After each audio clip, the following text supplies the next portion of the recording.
Hello everyone, I know you are going to use this video for falling asleep, so before that, like this video, subscribe to the channel, and let me know where you are from. Also, what time is it? It started with a phone call, 2:13 a.m. on a Tuesday. The kind of call that cuts through sleep like a blade. Not because of what was said, but because of who said it, and what should have been impossible. Dead men don't speak, do they? Elijah, it's me. You have to come back. She's waking up again. You remember what happens when she wakes up. Click. The voice was unmistakable. A scratchy baritone warped by panic. It belonged to a man who had been buried for 8 years, Marcus Hale. And just like that, Elijah Caro's carefully constructed life. Quiet home, respectable job, normalcy, cracked like a mirror struck with a hammer. The town of Hollow Creek wasn't on most maps anymore. If you asked around about it, locals would give vague directions, trailing off as if they'd forgotten. But they hadn't forgotten. They just didn't want to remember. Elijah hadn't set foot there since the night everything collapsed.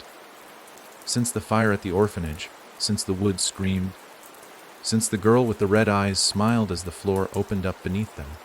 And yet the call had come. Not a prank, not a recording. Marcus's voice. And that last line, "She's waking up again." It made Elijah's blood turn to ice. By sunrise, Elijah was already driving north along Route 9. Hollow Creek growing closer with each passing mile. The air grew colder, denser, as if the land itself was remembering him. As he neared the outskirts, the familiar twisted pine trees lined the road, casting long shadows even under the morning sun. And the whispers began.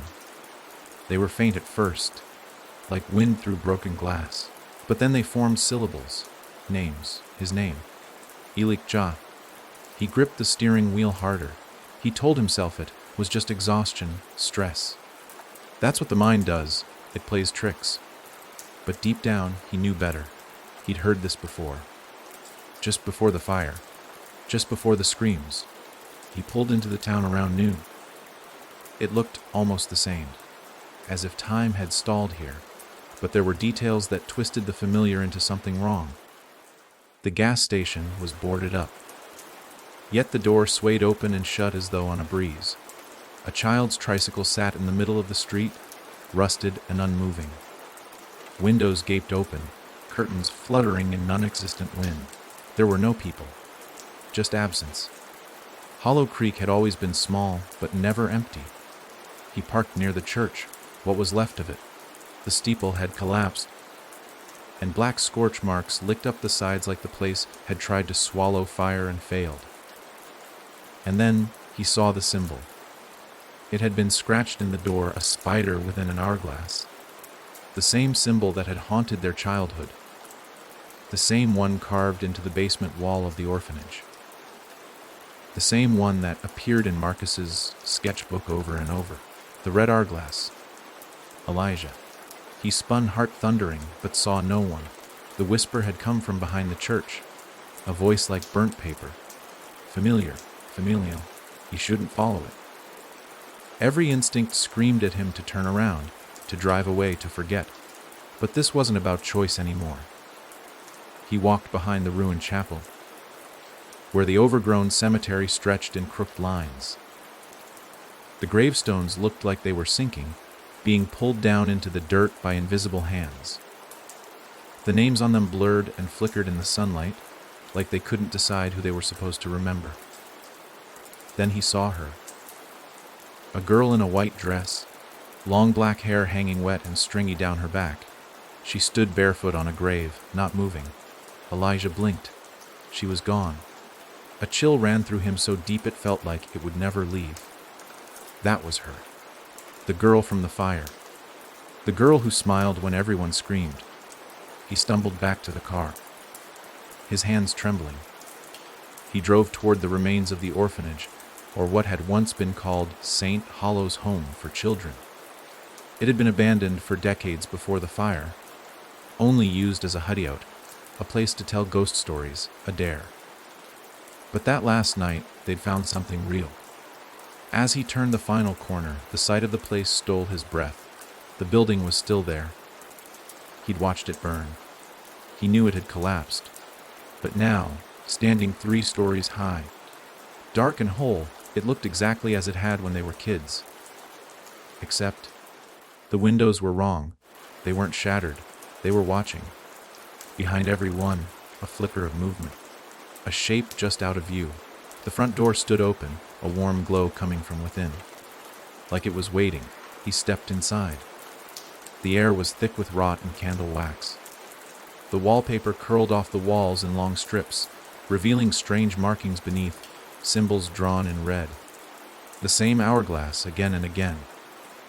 The hallway stretched longer than it should, the walls breathing in and out as he walked. Every step creaked louder than it should have, until it felt like the floor was screaming with each move. Elijah. This time, the voice was in front of him. A figure stood at the end of the hallway, half-shadowed. Elijah's throat tightened. Marcus. But no. This man was too pale, too thin. His eyes were sunken, glowing faintly red. His lips stretched into a grin that didn't belong on a living face. Elijah, he said again, voice like glass breaking. You came back. You always do. Elijah backed up. You're not Marcus. The thing tilted its head. No, but I remember wearing him. The hallway shifted. The walls pulsed. The candles flickering out one by one. The figure stepped closer, and Elijah caught a smell. Earth, decay, and blood. Do you remember what you did? The thing asked. What you left behind. Images slammed into Elijah's mind, children screaming, a spiral staircase leading down into blackness, a voice whispering in his ear. She's awake now. Stop. Elijah whispered, but the visions kept coming. The red-eyed girl, smiling in the fire. The basement door slamming shut. Marcus pounding on it from the other side, yelling, "Don't let her out!" But he had. Elijah ran. He didn't remember reaching the car. Only the pounding of his heart, and the feeling that something was chasing him. Not footsteps, but shadows, curling and twisting, hungry. He drove without direction, just needing to get away. But every turn brought him back to the same road. Hollow Creek didn't let you leave. Not when you'd woken something. Not when she was watching. He stopped near the edge of town. Breath ragged. The sun was setting now, casting long crimson streaks across the sky. And that's when he noticed something horrifying. A mark on his forearm. A perfect red hourglass. Fresh as a burn. And beneath it a whisper, not from the world around him, but from inside his mind. You brought me back, Elijah. You always bring me back. Back in town. The orphanage windows flickered to life, glowing like eyes in the night. And somewhere, deep beneath the floorboards, a voice giggled. She was waking up. Again.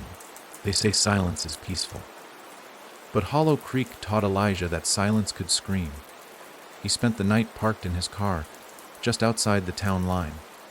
Or rather, where the town line used to be, because no matter which direction he turned, north, south, east, or west, the road circled back like a hand tightening around his throat. The sun never rose. Not really. Instead, a sickly gray light bled into the sky, as though the morning was too afraid to show up in full. Elijah's body ached from the cold, and his mouth tasted like rust. But something worse gnawed at him from the inside. An idea, sharp and parasitic, worming its way into every quiet second. He'd brought her back. Again. It had all begun in the basement. That much he remembered. 20 years ago, when he was just a boy, they used to dare each other to go into the cellar of St. Hollows. Elijah had been the only one to go down twice. The second time something had spoken to him, not in words, exactly, in feelings. Cravings, it had wanted warmth, skin, breath. Back then, they called her the girl beneath the floorboards. A ghost story, a dare. But she wasn't a ghost. Ghosts don't eat. By noon, Elijah decided he couldn't hide anymore. Whatever this was, it wasn't ending by sitting in a freezing car, waiting for a sun that never came. He headed back to the orphanage. And it was still there, 3 stories tall, windows black as pits. Only now, the door was closed, and symbols had spread across the siding like a rash. Not spray paint, not blood. Burns, as though someone had branded the wood over and over. The hourglass mark appearing again and again. He stepped closer. The air around the building vibrated a low hum, like a massive engine buried under the soil. As if the house was alive. Or worse, listening. He pressed his hand to the front door. It opened before he could push. The inside had changed. Yesterday, the hallway had stretched long and thin. Today, it was short, leading to a spiral staircase that hadn't been there before, as if the house knew where he needed to go, and wasn't going to waste time. A breath of cold air rose from the bottom of the staircase, and then he heard it, laughter, childlike, feminine, warped. He descended. The basement was colder than winter. Not the kind of cold you wear on your skin, but the kind that seeps into you, that coils around your bones and holds tight. The light bulb overhead flickered once, then stayed lit, barely. It illuminated the stone floor, the chains bolted to the wall, and the far corner, where the boards had been torn away. That's where the hourglass had been painted. In red. And from the pit beneath, he heard breathing. No, not quite. He felt it. Each exhale tickled the back of his neck. Each inhale pulled at something in his chest. Elijah. He turned, and she was standing there. She looked almost human. Almost. Her skin was pale, but moved like silk over water. Her hair, long and dark, drifted even though there was no wind. But her eyes, those damn eyes, they were red like coals under snow, and when she smiled, her teeth were wrong. Too many? Too sharp. You came back to me, she said, voice gentle, like a lullaby that ends in a scream. I didn't mean to, Elijah whispered. She tilted her head. But you did. You always do. Then she reached into the air and pulled. The basement rippled. The walls expanded outward. Chains retracted like snakes slithering into the stone, and shapes formed, half-seen bodies frozen in place, pressed into the walls, screaming silently. Elijah, she said, stepping closer. I want to show you what you left behind. He backed up, but the door was gone. She touched his forehead, and the world broke. He was 12 again, standing outside the orphanage, holding a flashlight, staring at the open basement door. Marcus behind him, urging him on. You go. Marcus whispered. You said you would. I know. Elijah replied, his own voice trembling. He stepped inside. This wasn't a memory. It was a trap, a perfect reconstruction. But it felt real. The air was thick, the wood creaked beneath him, and the whispers returned. Only this time, they spoke a name. Lana, that had been her name. Not the girl beneath the floorboards. Not thing. Lana. He reached the bottom of the stairs in this dream, memory, nightmare, and saw her again. She'd looked normal back then. Just a girl, pale and crying, chained to the wall. But no one else had seen her. Only Elijah. She'd whispered, I'm so cold. And he'd unlatched the first chain. In the memory, he watched himself hesitate at the second. What are you doing? Marcus had yelled from upstairs. I can't leave her! Ali, get out of there! Now! But he hadn't. He unlatched the second chain. And that was when her mouth had opened too wide. Her eyes had turned red, and the walls had begun to bleed. The memory shattered. He was back in the basement, present day, on his knees, vomiting blood. Lana stood over him. Do you see now? She asked, smiling. I let you go, he rasped. You woke me. But you didn't feed me. She leaned down, touching his chin with fingers like ice. That's why they died, Ely. All of them. Marcus, Jamie, Aaron, all those sweet little bones in the walls, because you left me hungry. Something deep beneath the orphanage moved. A low groan echoed through the stone, like an ancient door opening for the first time in centuries. Lana looked toward it, smiling wider. They're coming, she whispered. The others. What others? Elijah managed. The ones like me. We were trapped for so long. But your little crack in the wall let us see. Let us feel. And now the door is open. She backed away, laughing. The floor split. Not like an earthquake. Not rough or sudden. It peeled, like skin, revealing a black tunnel that spiraled down into complete, sucking dark. From within, fingers began to reach up. Small fingers. Broken nails. Burned skin. Children. Dozens of them, their faces frozen in fear, eyes missing, mouths sewn shut, crawling up toward the light. Your old friends. Lana cooed. They never left. You just forgot. One of the children lifted its face toward Elijah. Marcus. He shook his head violently. No, you died. I saw your body. Marcus's stitched mouth tugged into a horrible grin, and in that grin, Elijah saw what Lana had become. A collector. A puppeteer. Every soul she consumed was still inside her, awake, aware, screaming. Elijah stood, trembling. What do you want? He asked. Lana leaned forward. Feed me. Or I take more. The children swarmed forward. Elijah ran. Not through the basement, because that was gone now. Swallowed by the pit, but through a narrow hallway that hadn't been there before. It pulsed like flesh, the floor squishing underfoot, the walls breathing. He turned corners at random, heart pounding, until he burst through a door and landed back in the orphanage's lobby. He didn't stop. He sprinted outside, down the steps, across the field. But the trees had moved. The entire town was different. The streets curled inward. The sky pulsed red. The buildings twisted into jagged versions of themselves. Hollow Creek was no longer a place. It was her. As Elijah collapsed to his knees, the hourglass mark on his arm flared again, this time glowing, burning. And in his head, Lana whispered, 3 nights. That's all the time you have.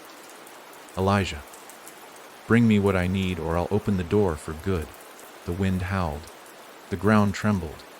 And in the dark belly of Hollow Creek, beneath the torn floorboards, the other things began to stir. The hourglass was turning. Time was running out.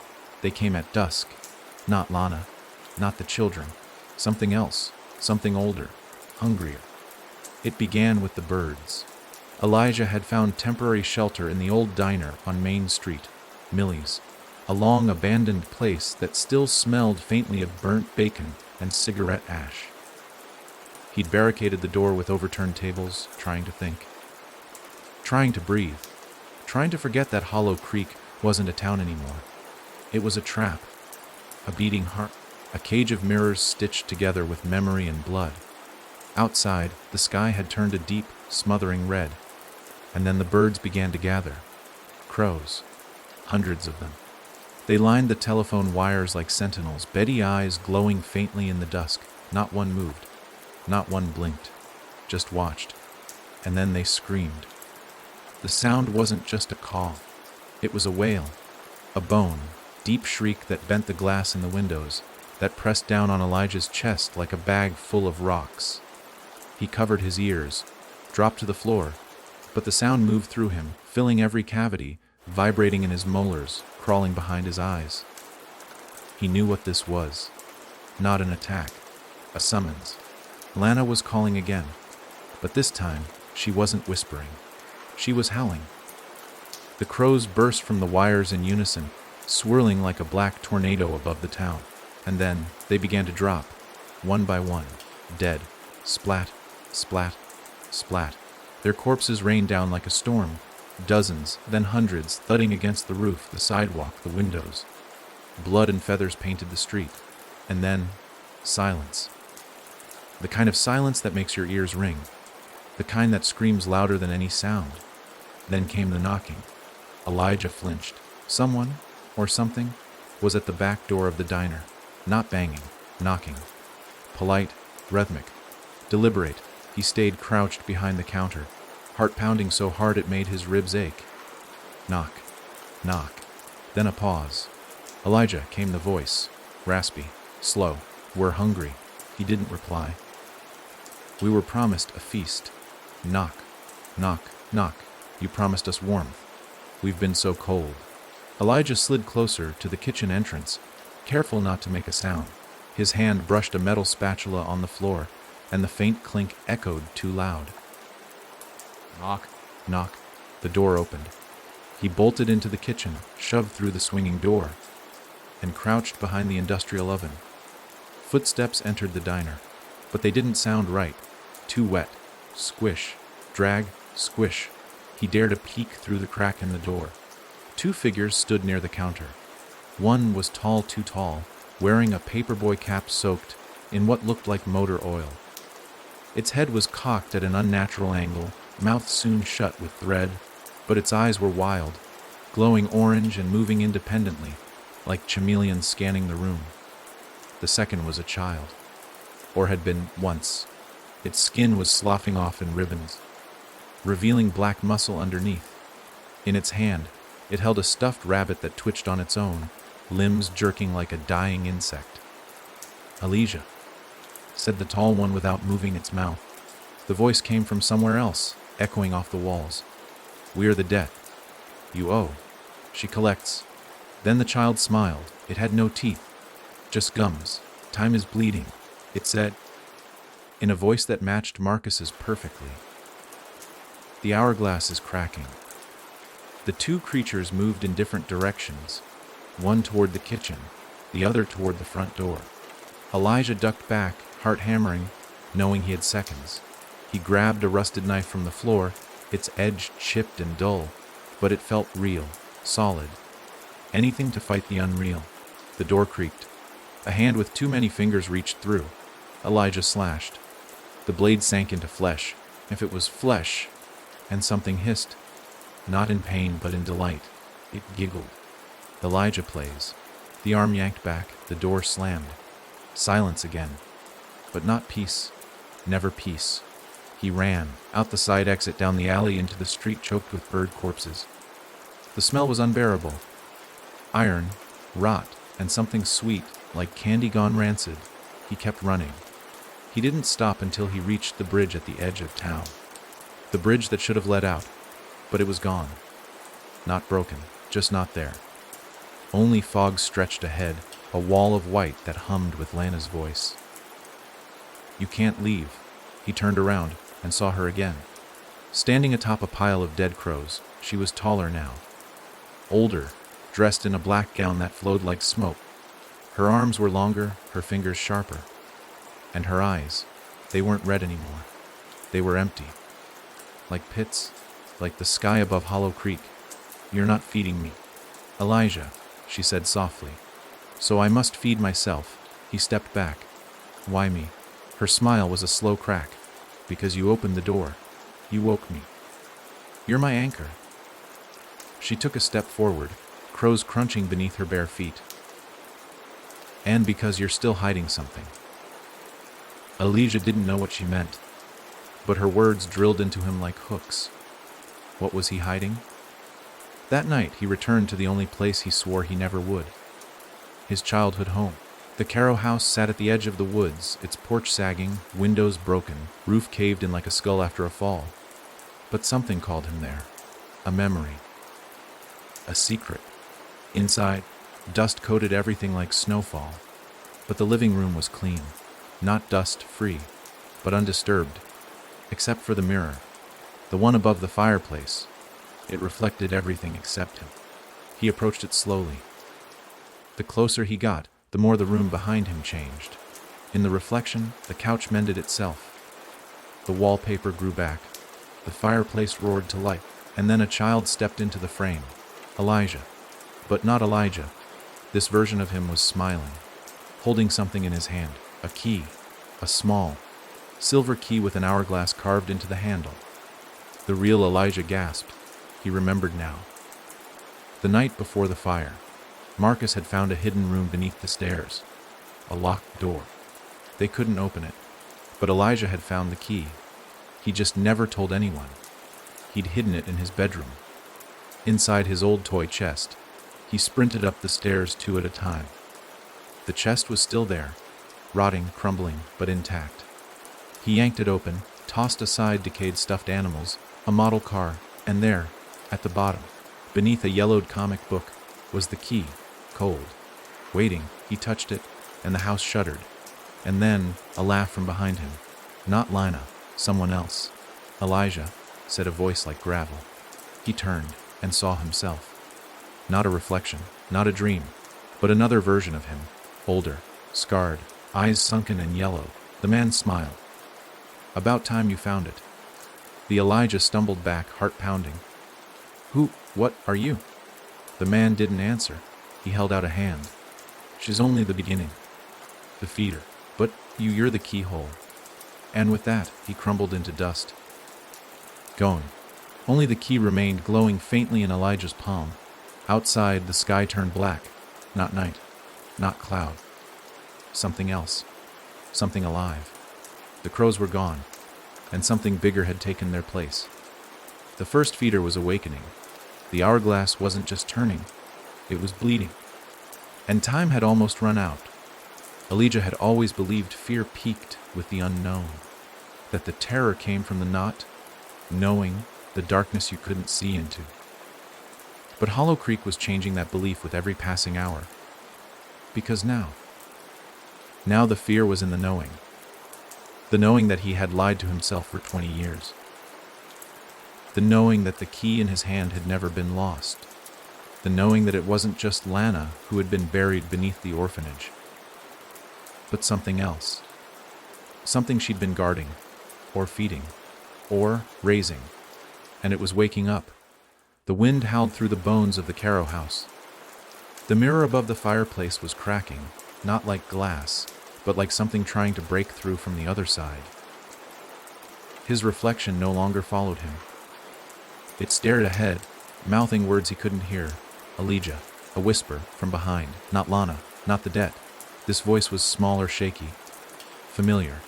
He turned fast, and there she was, Erin Walters. Dead 20 years. Hair once golden, now tangled and matted with dirt. Her neck bore the faint mark of a rope, the one she'd supposedly hung herself with after the fire. "Elijah," she said again. "You've found it." He couldn't move, couldn't speak. Erin stepped forward, her bare feet not touching the floor, her eyes weeping black tears. "She's lying to you." He finally found his voice. "Lana." Erin shook her head slowly. "She's the bait, the opening act. But what lives beneath her?" Her voice cracked. "That's the one who remembers." "Remembers what?" Erin's voice dropped to a whisper. "Who you are." The wind cut out. The house fell into a pressureless silence, as though someone had sucked all the air from the walls. And then the mirror broke, not shattered. Broke.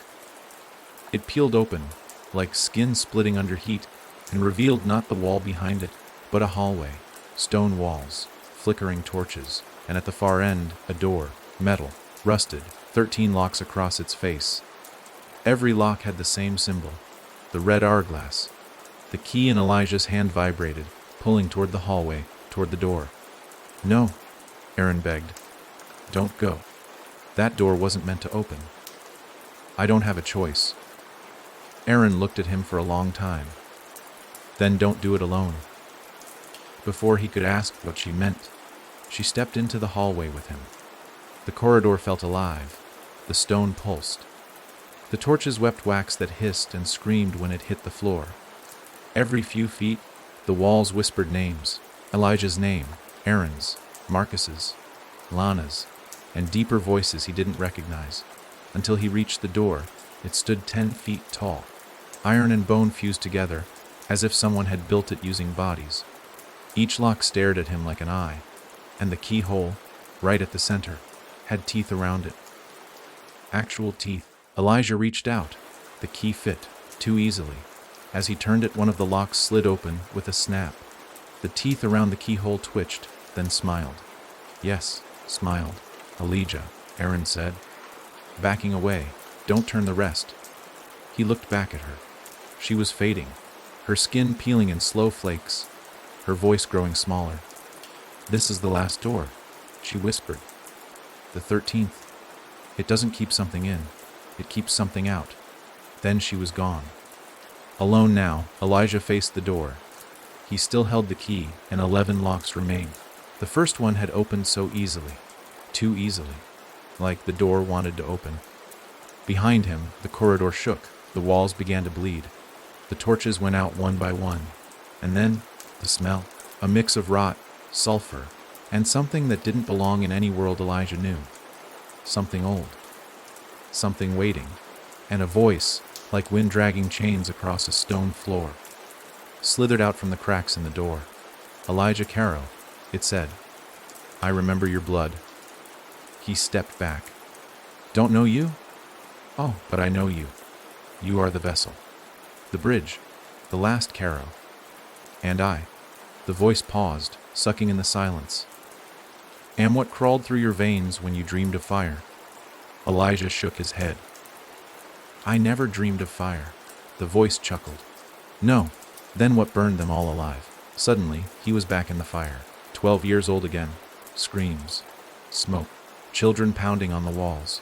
The heat licking his skin. But this time, he saw himself. Eyes glowing red. Standing in the center of the blaze. Smiling. The illusion broke. He was back in the hallway. Knees buckling. Skin clammy. And the second lock clicked open. Then the third. Then the fourth. He wasn't opening them. They were opening themselves. The key pulsed in his hand, melting into his skin, branding the hourglass into his palm. He screamed, tried to drop it, but his fingers wouldn't obey, and the door began to hum. From the other side, something massive shifted. Footsteps that shook the stone, a hunger that could crush stars. Elijah, a new voice now. Lana, from somewhere above. He looked up and saw her crawling along the ceiling, head twisted backwards, limbs bent in impossible directions. She dropped to the floor in front of him like a spider from a web. It's waking, she whispered. My father. Elijah couldn't breathe. You lied to me, he said. You said you needed to feed. Oh, I do, she purred, placing a cold hand on his chest. But he doesn't feed like I do. What does he do? She smiled. He unmakes. The sixth lock burst open with a shriek. The seventh cracked like a whip. Lina stepped back, eyes glowing. You've brought him so much closer, Elijah. Just a few more, and the 13th will fall. And when it does, she gestured to the world behind her, the twisting corridor, the bleeding walls, the darkness behind the cracks. This world becomes his nest. The 8th lock began to scream. Not creak, not grind, scream. As if the lock knew what was coming, Elijah dropped to his knees. Blood poured from his nose. His skin felt like it was unraveling. He had to stop it. He had to seal the door. But how? Then he remembered Aaron's words, don't do it alone. And suddenly, he knew what he had to do. He reached into his pocket and pulled out the tiny, broken locket that had belonged to his mother. Inside it, a photo of her and a baby. Him. And tucked behind the photo, another key. Smaller. Simpler. Not silver. But wood. He'd forgotten it. Thought it was a toy. But as soon as he touched it now, the metal key melted away, and the locks began to freeze. Lana screamed. No! That's his seal! The door roared in fury. The voice behind it shrieked in a language that wasn't made of words. The corridor shook, and then Elijah pressed the wooden key into the hourglass mark on his palm. Pain surged through him. Fire, ice, lightning. But the locks stopped, and one by one, they began to close again. Lana lunged. Too late. The final lock slammed shut. The hallway collapsed. The mirror sealed, and Elijah woke up, in the middle of the road, covered in blood. It was morning. Real morning. Blue sky, birds chirping. No crows, no red clouds. Had it worked? Had he sealed the 13th door? Or had he just paused it? Then he looked at his palm. The hourglass was still there, still burning, and in the distance, across the street, the orphanage had returned. Only this time, the windows were full of faces, and every one of them was smiling. There are sounds your mind never forgets. The crackle of fire eating wood, the wet gasp of someone realizing they're about to die, the hollow thud of dirt hitting a coffin lid. Elijah Caro had heard all of them. But nothing, compared to the sound of children laughing when they were supposed to be dead. That was the sound echoing from the windows of the orphanage. Dozens of voices, high-pitched, joyful. Except it wasn't laughter born from joy. It was laughter born from hunger, mocking, waiting. The hourglass burned bright on Elijah's palm, a scar that pulsed in time with his heartbeat. He had sealed the 13th door. He was sure of it. But why was the orphanage still here?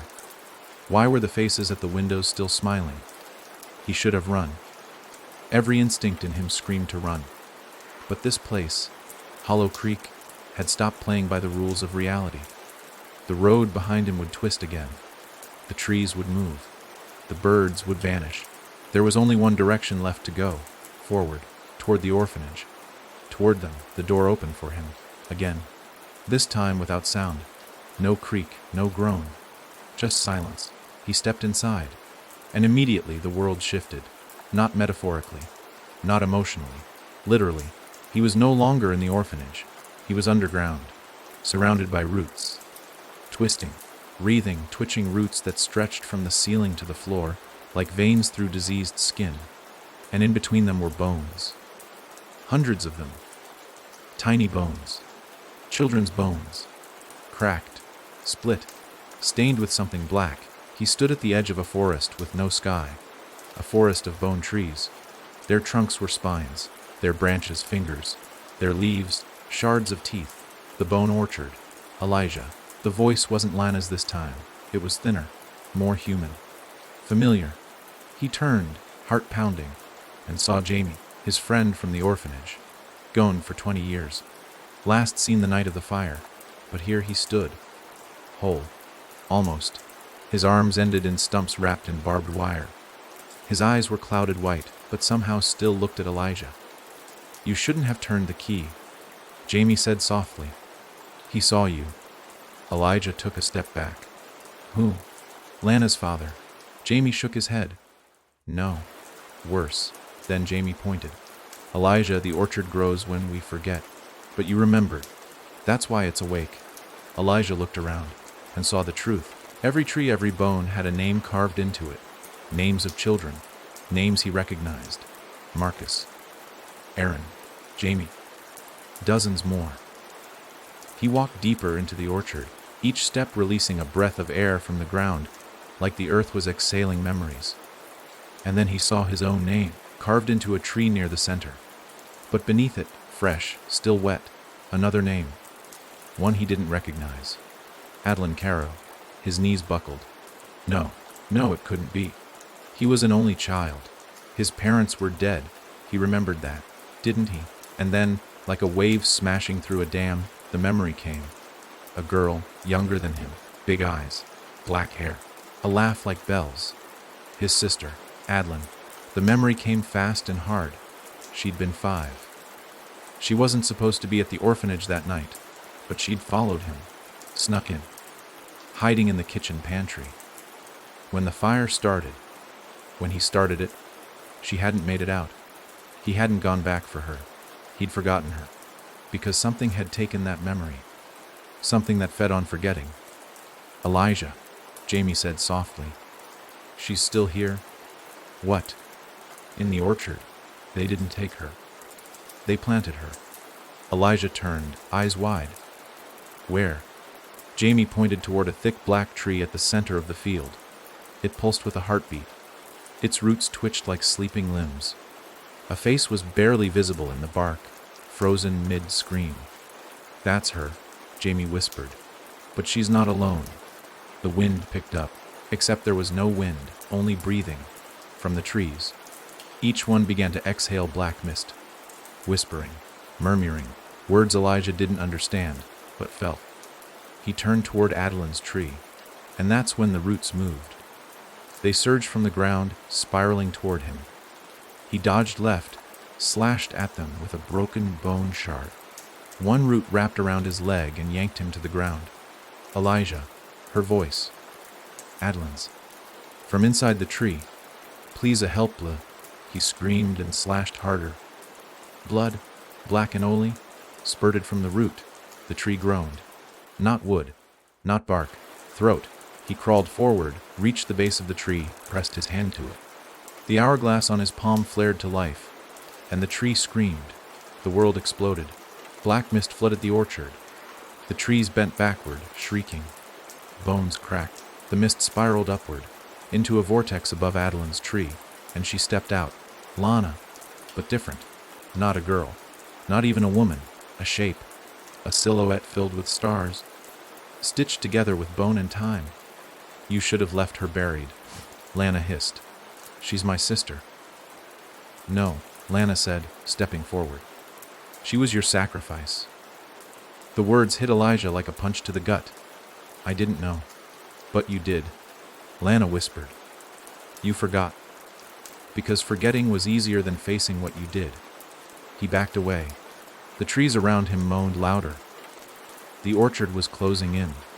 He turned toward Adeline's tree.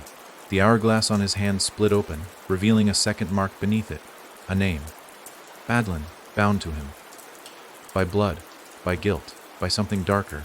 Lana's shape read. Give her back. You owe me? No. He pressed both palms to the bark. I'm taking her home. The orchard roared. The trees collapsed inward, the bones crumbling to ash. Black mist poured from the roots.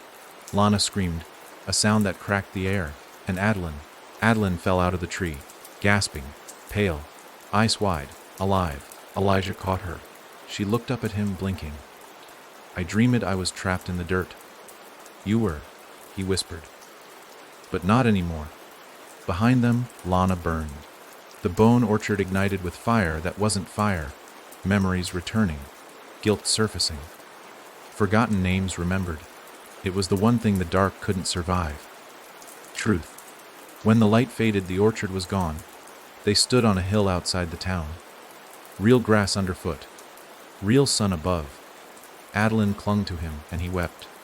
But Hollow Creek was still there, and in the distance, the orphanage stood taller than ever, watching.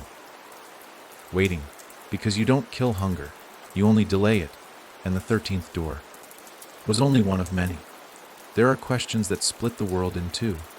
Before you ask them, everything seems possible. After, you never sleep the same way again. Elijah asked one of those questions the morning after the bone orchard burned. If I didn't remember Adeline until, now what else have I forgotten?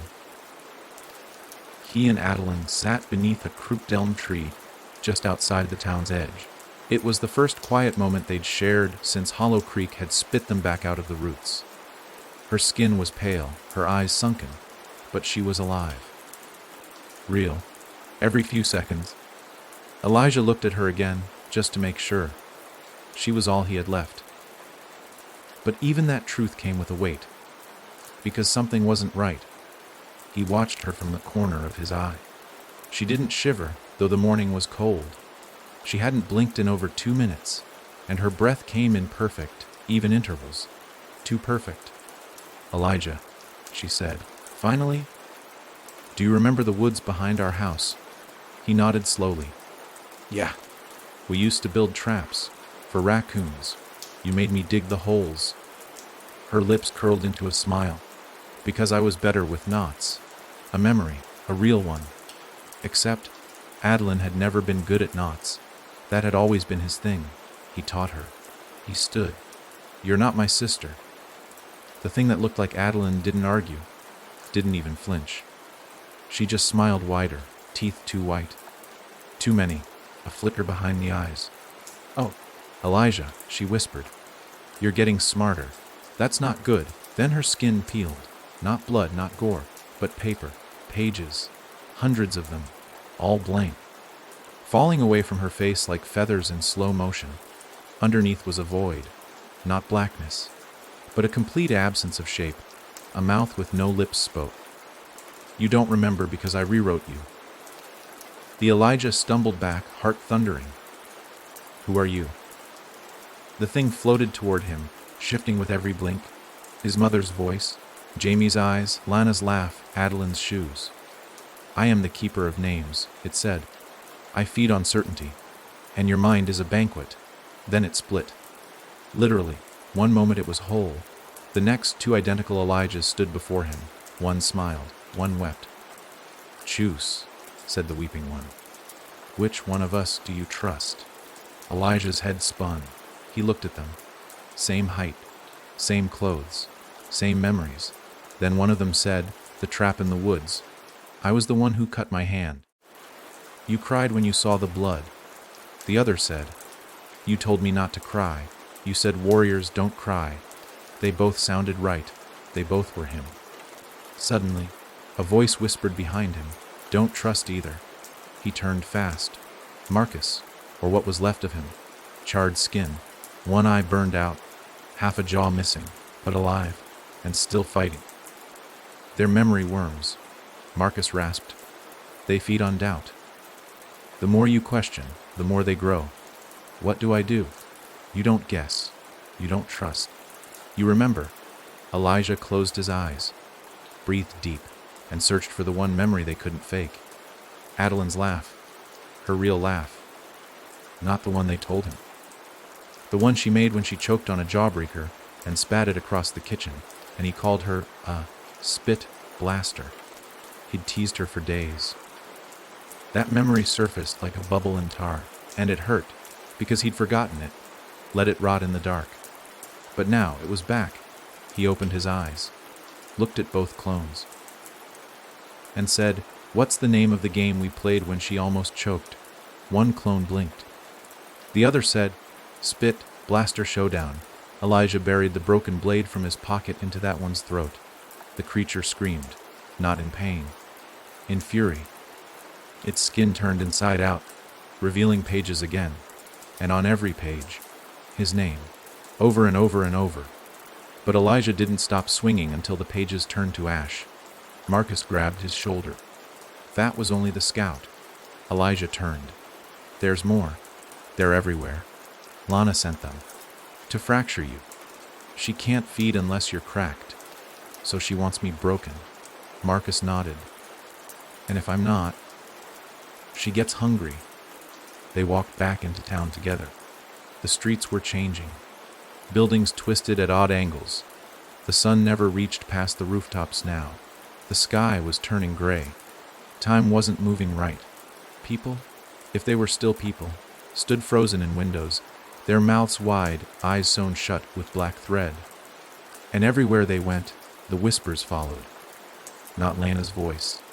Not the 13th door, but others. Voices without sound. Thoughts without language. Something older was watching now. At the center of town, where the post office had once stood, there was a hole in the ground, a clean circle. Too perfect to be natural. Marcus stood at its edge. "This is where she hatched," he said. Elijah peered down. No bottom. Just darkness that pulled at the eyes. "She was never a girl," Marcus continued. "Not really. They made her look like one. To get close. To make you care." "Who's they?" Marcus didn't answer. Instead, he held out a crumpled envelope. One Elijah recognized. His father's handwriting. "You need to read this." He took it, hands trembling. Inside was a single page, yellowed with time. "My son, if you're reading this, then Hollow Creek has opened again. That means the pact failed. That means Lana is moving. And that means you were never supposed to exist. They made you. To seal it, you were the key. But you were also the door. I'm sorry. I loved you anyway." Dad. Elijah dropped the letter. The world tilted. Marcus caught it. "You were the final piece, Eli. That's why she calls to you. That's why she wears your sister's face. Because you are the lock. But now," Elijah looked up. Now the hourglass burned with two colors, red and gold. The door was fighting back. In the distance, the church bell rang. No one had touched it. It hadn't worked in years. The toll echoed 13 times, and at the end of the final chime, the sky split open. A hand emerged, not flesh, not bone, something between. Long fingers with faces screaming from each knuckle, skin stitched from forgotten names.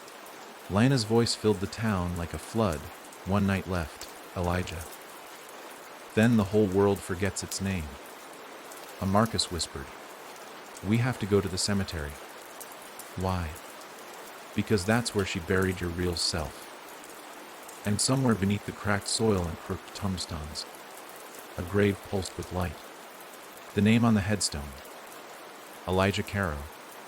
Date of death, the night you forgot who you were. There's a kind of quiet that doesn't bring calm. A stillness so deep it feels like the world is holding its breath, waiting for something to go wrong. Elijah had lived through screams, laughter, fire, and ash. But the silence of Hollow Creek Cemetery, it felt like a trap made of stone and shadow. He and Marcus stood before the grave that shouldn't exist.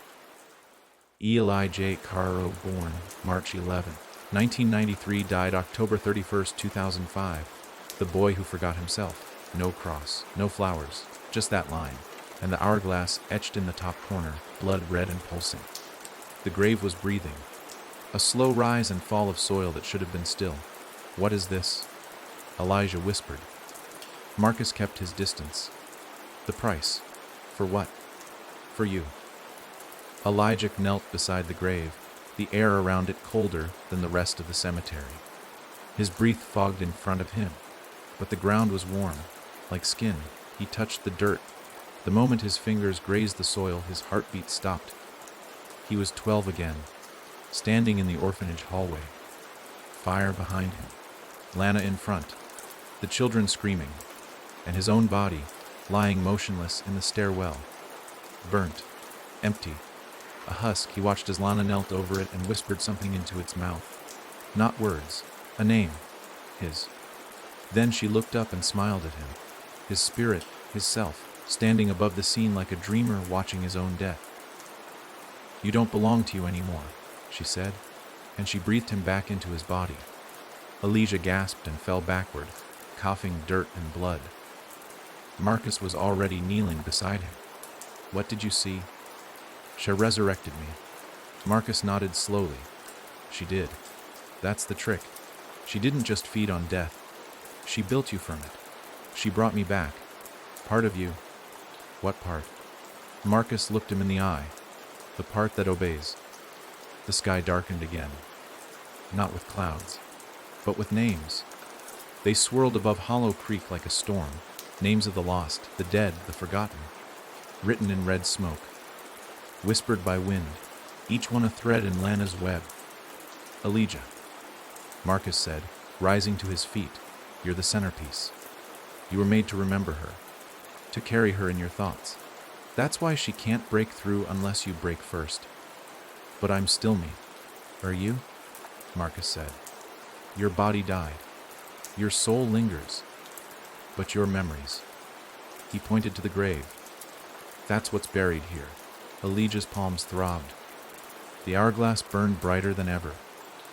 The gold was almost gone now, overrun by red. He had one night left, one. Then Lana wouldn't just feed. She'd replace. I have to go down there, Elijah said. Marcus blinked. What?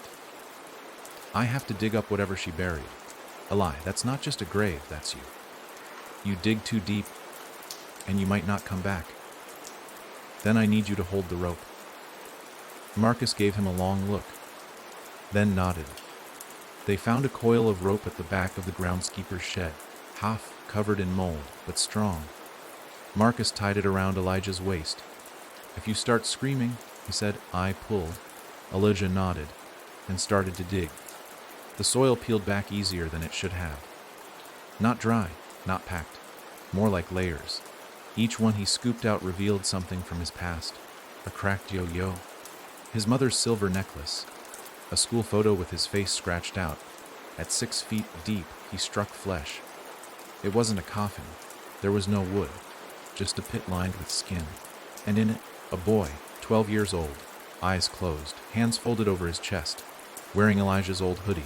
The boy opened his eyes. Elijah staggered back. The boy sat up, stared at him, and said, Took you long enough. Who, what are you? The boy smiled. I'm the version of you that didn't come back. The ground trembled. Marcus shouted something from above, but his voice was muffled. The world inside the grave was sealed off. You're not real, Elijah said. I'm more real than you, the boy said. Because I never bargained. I didn't choose this. You didn't refuse it either. Lana whispered sweet things, and you let her carve herself into your bones. Elijah's fists clenched. Then help me undo it. The boy laughed. You can't undo what's written in blood. Then he reached forward and pressed a finger to Elijah's chest, and Elijah split. Memories flooded in. Not new ones, old ones, stolen ones. Hiding under his bed while his father screamed at the door, drawing red hourglasses on his school notebooks without knowing why.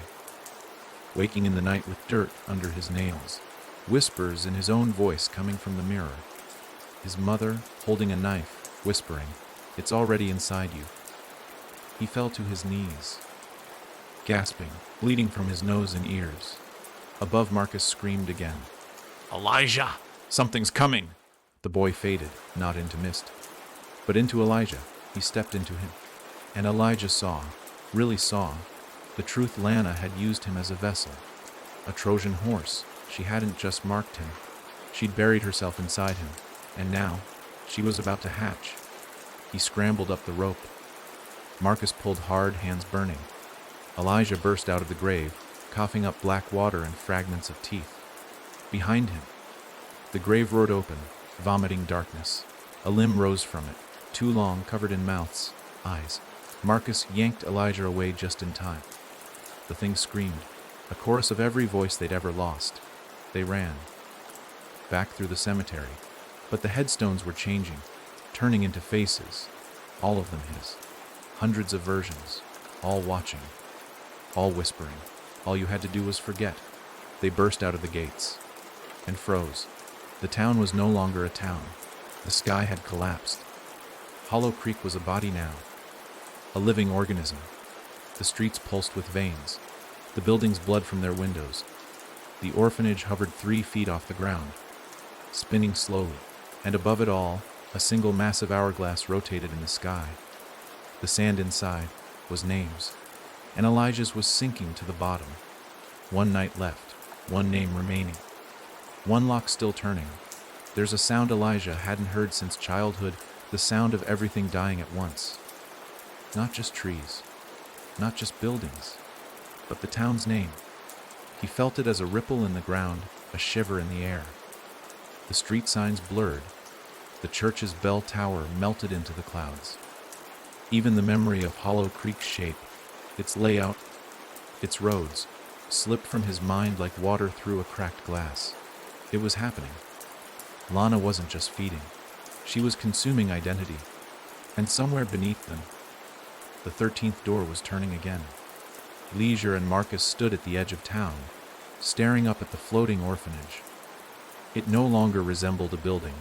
It had roots now, black and wet, pulsing with light, reaching deep into the earth, sucking marrow from forgotten graves. "Elijah," Marcus whispered. "It's birthing."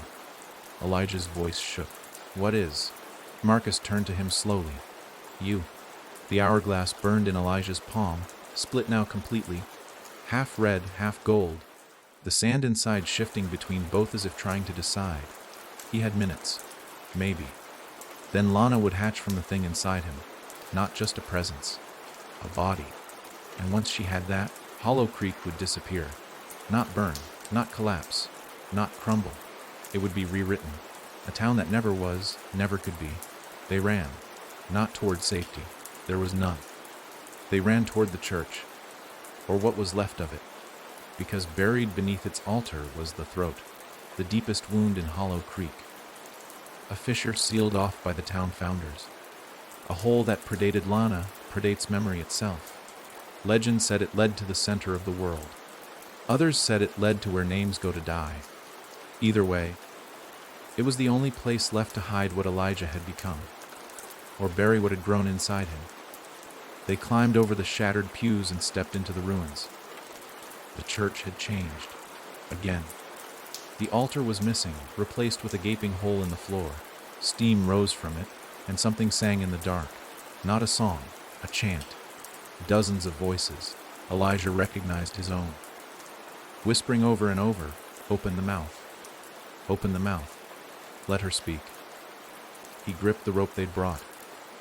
Marcus fastened the end to a beam and lowered it into the pit. For sure. Marcus asked. Elijah didn't answer. He had to go. Because if he didn't, Lana would use him, and the world would forget itself. He descended into the throat. The walls were pulsing muscle, damp and veined. His skin itched as he passed through the first layer, like walking through something alive. Further down, the rope grew warm, then hot, then numb. He couldn't feel his hands anymore, but he kept going, until the rope ran out, and the air breathed. The cavern at the bottom wasn't made of rock. It was made of pages, thousands of them, swirling in the air, some blank, some filled with memories, faces, screams, lullabies, deaths. They whispered as they floated. Names. And every few seconds, one page burned, turning to ash and spiraling into the dark. That's when Elijah saw it. At the center of the chamber, a chair made of teeth, and sitting in the chair, Adeline. Not as she was, but as something ancient. Her eyes were gone. Her hair floated around her like ink in water. Her arms were folded, but in each hand she held something. One was a key, the other a needle. Elijah, she said, but it wasn't her voice. It was his mother's. Then Marcus's, then his own. This is the seat of forgetting, she whispered. This is where you were written. He stepped closer. I want her out of me. Adeline tilted her head. But she's not inside you anymore. Elijah froze. What? Adeline smiled. She left the moment you remembered your name. Suddenly, pain exploded through his chest. His hand lifted on its own. The hourglass symbol on his palm ripped open. And from inside him, she stepped out, Lana, naked, flickering, newborn. But she wasn't alone. From the edges of the cavern, others emerged, dozens of them. Children with mouths stitched shut, old women with hourglass eyes, men who spoke backward. Each one a vessel she'd tried before.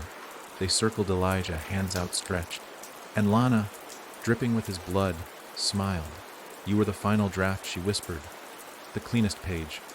Adeline stood. No longer a little girl. She was taller now. Her skin pale, laced with red veins. She raised the needle. You only get to write your name once, Elijah. Then someone else holds the pen. Lana stepped forward. Give it to me. Elijah looked at them both. The key. The needle. The choice. And then he did something no one expected. He took the needle, turned it around, and stabbed it into his tongue. The world screamed. The ground opened. The walls split. Elijah blood. His name pouring from his mouth in letters, symbols, stories. He gave it up. All of it. Every memory. Every lie. Every truth. Lana reached for him. Too late. The cavern swallowed her. The pages ignited. Adeline's chair turned to dust, and the hourglass shattered. Elijah woke up, on the floor of the church, covered in ash. Marcus knelt beside him, and in the distance, birds chirped. Real birds. The sky was blue. The town was quiet, and the hourglass gone. The orphanage gone. And in Elijah's palm, nothing, no symbol, no mark, just skin. But when Marcus asked his name, Elijah couldn't answer, because he'd given it away, and the world was safe. For now, the town was still. Too still. Not the comforting stillness of peace, but the eerie calm after a scream. When you're not sure if the danger has passed, or if it's just changing shape. Marcus sat beside the man who used to be Elijah Caro. He was breathing. His eyes were open, but there was nothing behind them. Not blankness, not fear, just absence. Elijah, Marcus said softly. Nothing. He tried again louder. Elijah. Still nothing. But then the man turned his head slightly, as if recognizing a sound from far, far away. His lips moved, just once. No sound came out, not at first. Then, after a long pause, who? Marcus's stomach dropped, because that one word, that single question, was more terrifying than any scream. Elijah had given up his name to stop Lena, and it had worked. The hourglass mark was gone. The air was breathable again. The sky above Hollow Creek was no longer stitched with screaming faces, but the cost had arrived, and it looked like this: a man with no name, no anchor, no self. An echo of someone who used to be. Marcus didn't move, didn't speak. He just watched as Elijah rose to his feet and looked around the ruined church like a newborn trying to identify shapes. His eyes settled on the broken mirror above the altar. He walked to it slowly, carefully, and stared. In the reflection, he wasn't alone. Behind him stood every version of himself, every age, every scar, every smile, all watching, all whispering. Elijah, Marcus said again, trying to grab onto something familiar. Do you remember the treehouse? The man blinked. The raccoon trap you built. Another blink, and then, yes. Marcus leaned in. Yes, what? I remember, he said slowly, like each word was new to his mouth. The red rope. The tin ladder. You cut your hand on a nail. Marcus nodded eagerly. Yes! That's right! That's... But I don't remember you. It hit Marcus like a slap. The trap had worked too well. The needle. The name. The purge. Lana was gone. But so was everything else that connected Elijah to the world. Marcus fell silent, unsure what to say. How do you guide someone back to themselves when the road is gone? Elijah, he said carefully, you wrote your name in your blood. You sacrificed yourself to stop her. The man tilted his head. Then why am I still here? It was a good question. A terrifying question. Because the truth was simple. If Lana was truly dead, then Elijah shouldn't have survived. He'd been the vessel. The key. The ink. The page. Killing her should have erased him. But he remained. Which meant maybe she wasn't gone. Not completely. They left the church as the sky began to shift from morning to dusk. No wind. No birdsong. Just the soft rustling of Hollow Creek returning to something almost normal. But normal was a lie in this place. Because in the shadows something moved. Not fast. Not aggressive. Patient. Watching. Waiting. The man who was Elijah wandered to the center of town. The clock tower stood straight again. The diner had repaired itself. The orphanage. Still gone. But the spot where it floated remained scorched, marked by a perfect circle of blackened earth. He stood there, staring down, as if he could hear something whispering from beneath. Marcus caught up to him. We have to get out of here. The man didn't answer. Marcus tried again. You need to leave before this place starts again. The man turned slowly. No, I can hear her. Marcus froze. Lana. The man nodded. She's not screaming anymore. She's humming. Marcus's blood turned to ice. What does that mean? The man looked up at the darkening sky. It means she's asleep again. But not gone. He pointed to the spot beneath his feet. She's dreaming. And I'm in her dream. Suddenly, the air shifted. Every building around them, every light, every window, flickered. The ground sighed. And then the first name floated into the sky, not written, spoken, a little girl's voice, soft, sweet. Elijah. The man turned to Marcus. You heard that, right? Marcus nodded. It came again. Elijah, come back. The voice wasn't Lana's. It wasn't Adeline's. It was his own. A child version of himself, calling from somewhere inside the earth. Marcus stepped forward. She's trying to rewrite you again. Don't listen. But the man was already walking, not in a trance, with purpose. Toward the graveyard, they reached the same grave. Only now, it had changed. The headstone was cracked. The hourglass symbol had turned upside down.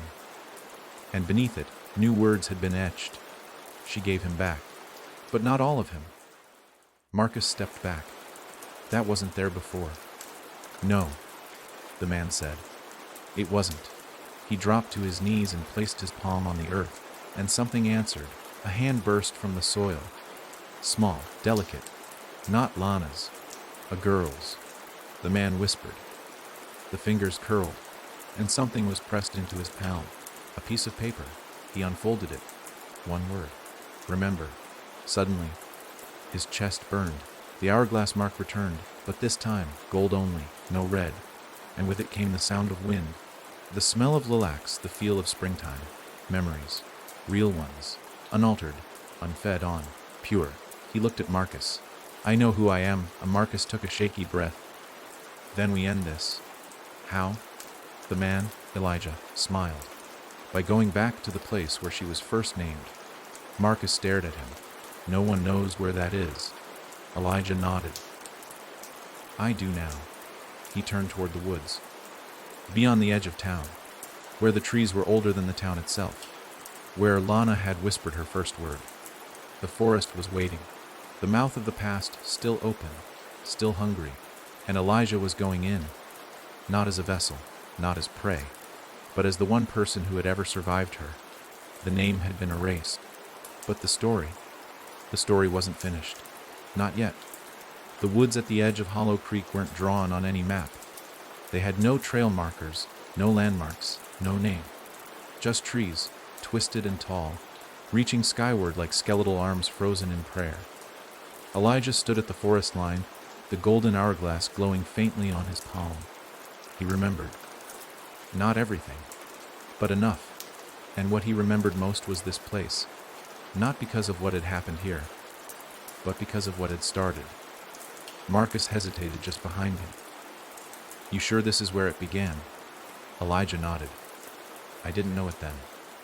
But this is where Lana was first named. He took a step forward. The trees leaned inward as if whispering secrets, or trying to keep him out. The forest swallowed them.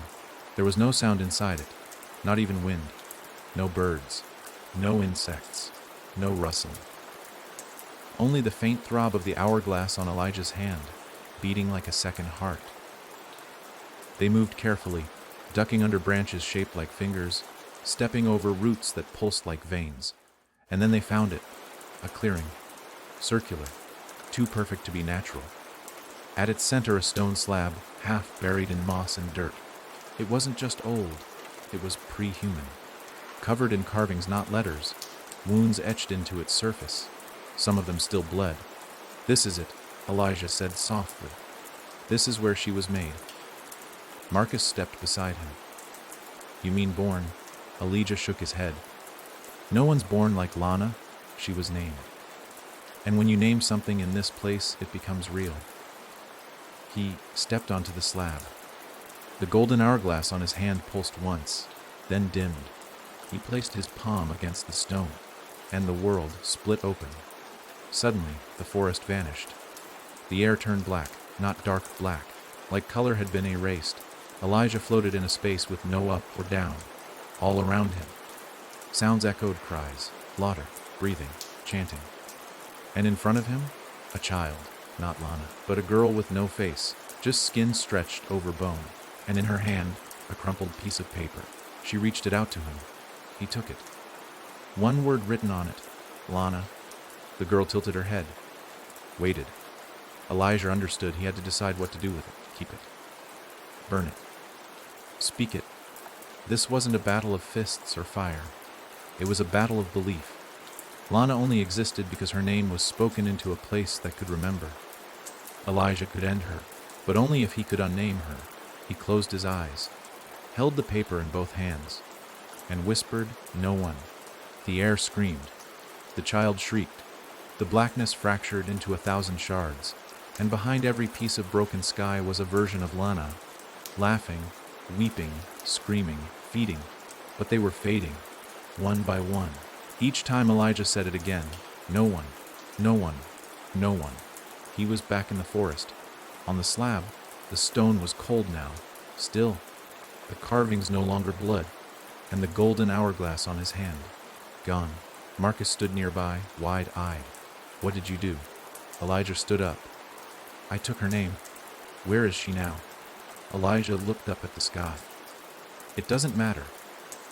They walked back to Hollow Creek, and something was different. The buildings were still broken, the streets still cracked, but it was quiet. Not the silence of waiting, the silence of after. The people who disappeared, they were back, confused, dazed, but whole. Adeline was among them, still a child, still alive, and when she looked at Elijah, she didn't call him Elijah. She called him brother, but said no name, because she didn't need to. He had no mark, no curse, no lingering shadow. But there was one last thing he had to do. That night, Elijah returned to the church. Alone. He carried nothing. No knife. No kill key. No magic. Just a piece of chalk. He knelt at the altar and wrote one name, his own. Then he whispered it into the stillness. Not for power, not for memory, but for ownership. He walked back outside, and the air felt lighter. The hourglass had stopped turning. The girl had no name anymore. And Hollow Creek, for the first time in its haunted history, finally felt like a town again. But somewhere, deep in the woods, in a place where no one dares whisper names, a new piece of paper drifts on the wind. Blank. Waiting. It had been 12 days since Hollow Creek began to look like a town again. The sky had stopped bleeding. The road stayed still. The faces behind windows stopped watching. On the surface, everything seemed fixed. But Elijah knew better, because the silence hadn't left. It had just changed. He lived now in the Caro house, restored from rotten ash. The walls no longer blood. The mirrors reflected what they should. But some nights, as he lay awake staring at the ceiling, Elijah heard it. A sound with no source. A voice with no throat. It didn't whisper his name. It didn't say anything at all. But it was there. Waiting. He told Marcus about it over coffee. Maybe it's just nerves. Marcus said, a voice light but his eyes dark. After what we've seen? No? Elijah. Cut in. I know what it sounds like when something's watching you. This isn't Lana. It's not her. This is something else. Marcus didn't argue, because he had heard it too. It started with small things. The dead radio crackling to life at 2:13 a.m. The phrase, I'm still here, appearing in the condensation on the bathroom mirror. Children around town drawing hourglasses with no prompting. But the worst part, none of them remembered doing it. Elijah checked the church basement again. The 13th door was still sealed. The key was still buried in a concrete block under the altar. But when he pressed his ear to the ground, he didn't hear breathing. He heard typing.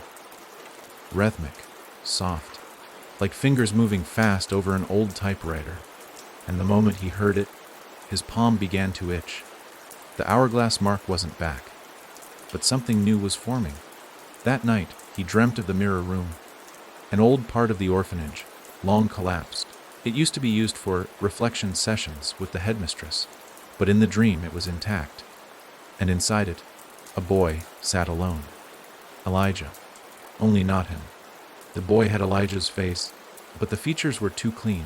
No scars, no sunken eyes, no fear. This Elijah smiled with no lips, and when he looked up, he didn't speak. He just mouthed a phrase. Write it again. Elijah woke to find ink on his fingers, smudged, fresh, and on the wall across from his bed. A message written in that same ink. You named her. But you never wrote yourself.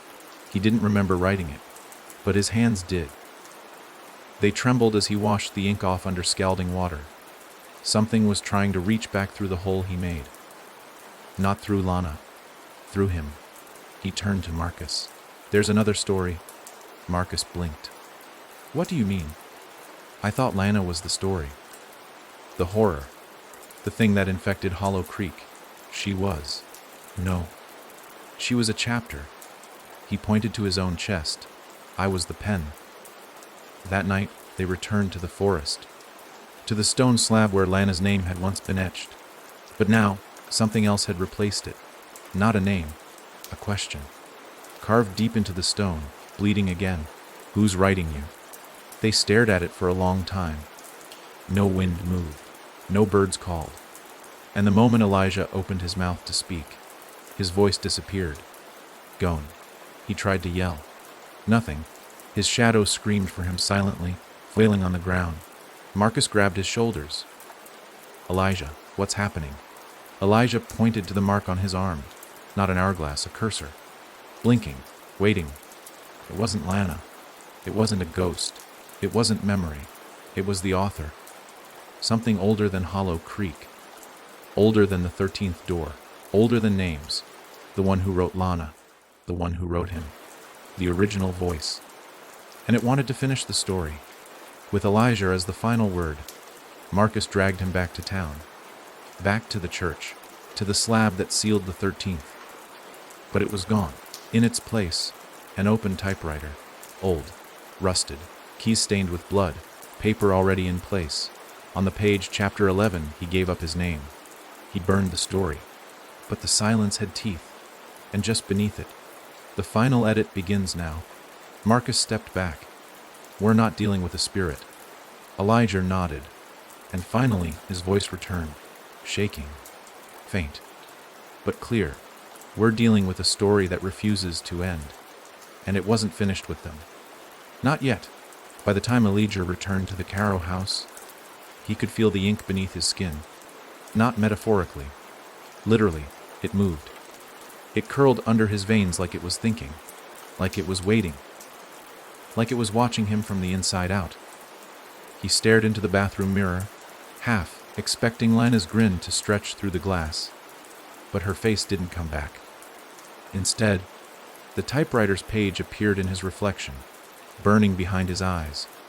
Chapter 12, he ran out of names to give. But the page still had room for one more body. Elijah, Marcus said from the hallway. We're not alone. Elijah turned. What? In the street, Marcus said, voice low. It's back. Elijah joined him at the window. And sure enough, something stood in the center of Main Street. Not a person, not a ghost. A shape wearing a robe made of stapled pages. Each sheet bled words that shouldn't exist.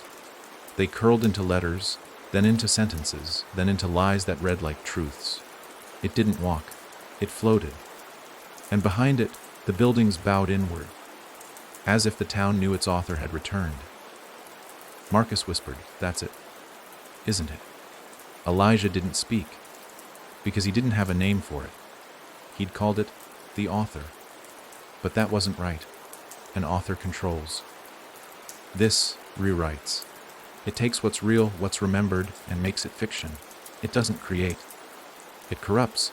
The thing floated to the church, where the typewriter waited, where Elijah had first seen the paper write itself. And with one bony hand made of torn dialogue and finger bones, he had touched a single key. Clack. The sound echoed through town, and on every wall, in every house, on every window, a single phrase appeared, do not edit what was meant to end. Marcus turned to Elijah. We have to destroy it. How? The typewriter. It's the core. If we break it, maybe the story stops. Elijah didn't respond right away. His hand hurt again. He looked down. The blinking cursor on his arm was gone, replaced with something worse. A countdown. 1200, and it was already ticking down. I think it's writing the final chapter, Elijah said, voice flat. And when that timer ends, we become part of the book. Then we don't have time. They ran. Down Main Street, past the diner, past the burned circle where the orphanage once floated. The air was thicker now, like turning a page made of smoke. The sky wasn't sky anymore, just paper, high above, written in reverse across the clouds, Tie stuarum ust finis, FITSELF. The church doors were already open when they arrived. No light, just the click of the keys echoing in the dark. They entered, and saw it. The author, its back turned, head bowed, still writing. The paper fed itself, stretching into infinity. The words read, he thought he could resist, but even resistance becomes part of the narrative. Even defiance becomes a character's arc. Even endings. It stopped. Then, slowly, it turned around. Its face was a page, blank, until Elijah blinked, and saw his own face staring back, smiling. Then the smile grew, stretching across paragraphs. It spoke in a dozen voices. His father, Marcus, Lana, Adeline, even himself. You never burned the last page. Elijah stepped forward. That's because I never found it. The author nodded, then held it up. A single sheet, blank except for the words, this is where he dies. Marcus lunged, but the author stepped through him. Literally, like Marcus was a footnote, and he collapsed to the ground unconscious. The clock hit 11:47:13. Elijah had one shot. He stepped to the typewriter. and saw it was still writing. Elijah Caro stepped closer. He wanted to stop the story, but the story wanted to stop him. He raised a brick from the rubble, lifted it. But then the page shifted. He couldn't bring himself to destroy it. Not yet. Not until he read the truth. The paper glowed. Elijah's hands shook, and he did what he swore he wouldn't do. He read. It wasn't a story. It was a contract, a deal. Elijah hadn't just been a vessel. He'd been hired, chosen as a narrative anchor, someone who would always come back, always survive, always suffer, so the story could live through him. It was why Lina couldn't kill him, why death never lasted, why the town always rebuilt. He was the failsafe, the eternal protagonist, and the story couldn't end unless he did. The typewriter stopped, then typed one last line. All he had to do was finish the story by writing himself out. He dropped the brick, stepped back. No, he said. You don't get to use me anymore. He reached down, pulled the last page from the typewriter, tore it, down the middle. The ground split open. The church collapsed. The paper sky ripped, and the author screamed, not in rage, in confusion. Because the story hadn't ended. It had just been denied. The pen had been snapped. The cursor, dead. Elijah pulled Marcus from the rubble as the storm passed. Above them, the sun rose. A real sun. No words in the clouds. No ink under his skin. And in his hand, the torn page. Still bleeding a single phrase. You were never meant to leave the page. But he had. And now, he was writing his own story. Some stories end when the last word is written. Some stories end when the hero dies. But Elijah's story, it ended when he tore the page.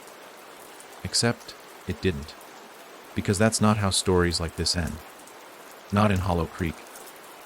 Not where names bleed and memories rot like wet paper. Not where a town rewrites itself every time someone looks away. And certainly not when there's still one book left unopened. It was Marcus who found it. 13 days after the collapse of the church, after the typewriter cracked and the author vanished in a scream of blank ink and shattered dialogue. They were cleaning the last wing of the Caro house, an old pantry sealed behind a false wall. Marcus had pried the boards off himself. Behind them, a single bookshelf, covered in dust, empty, except for one book, no title, no spine, no markings, just leather, cold, damp, stitched along the edges with human hair. Marcus didn't touch it.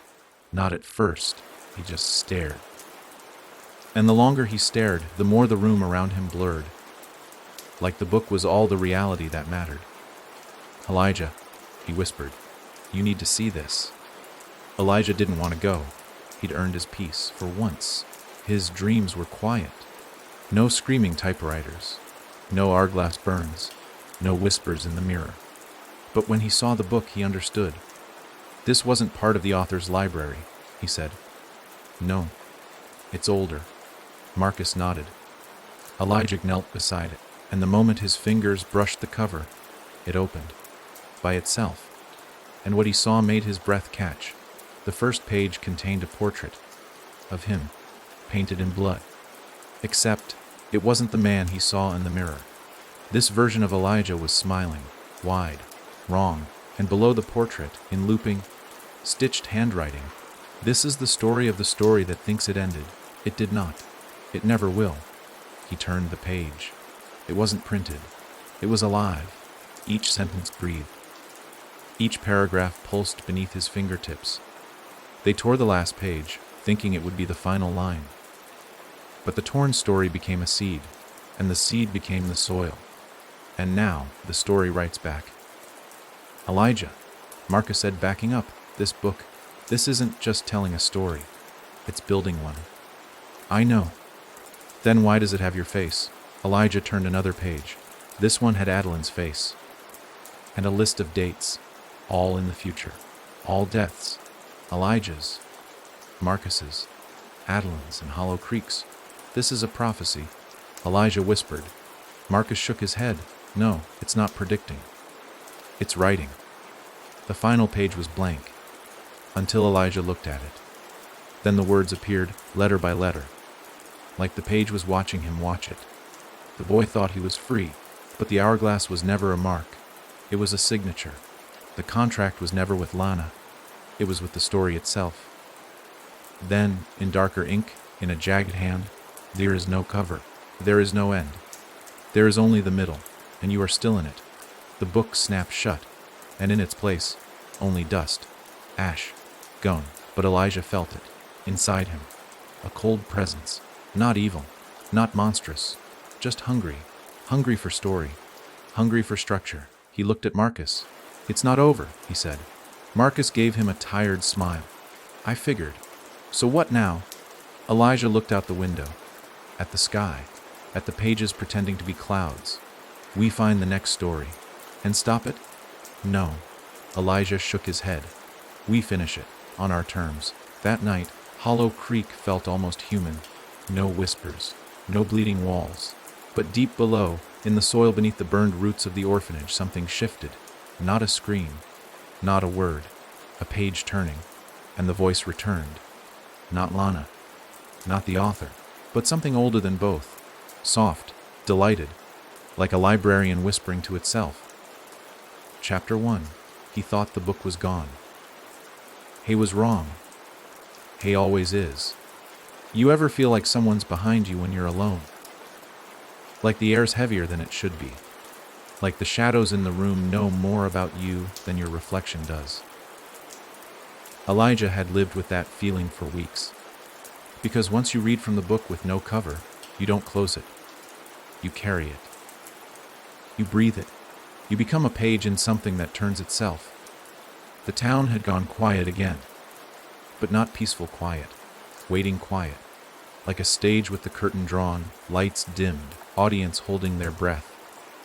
Elijah and Marcus knew the final act wasn't over. It had just slipped into the wings watching.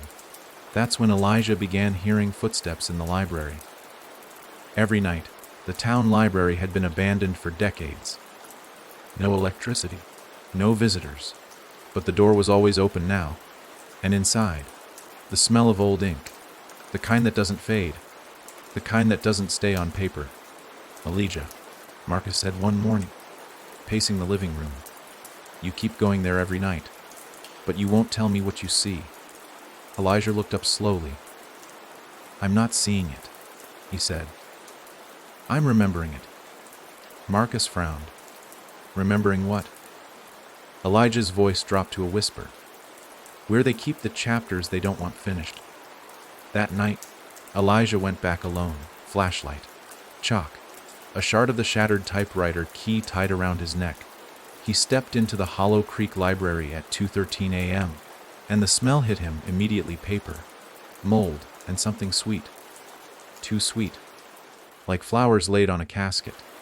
He moved past the front desk, the collapsed shelves, the ruined reading corner, to the spiral staircase that had appeared 3 nights ago. He was sure it hadn't been there before. Positive. But now it was real. Black iron, covered in numbers. Each step had a date, and as Elijah descended, the dates went backward. He passed 1998, the fire at the orphanage 1982, the year the mirror room was sealed 1957, the first mass disappearance in 1933, the year Hollow Creek lost its map, and finally, he reached Thousand, a floor that had no time, just memory.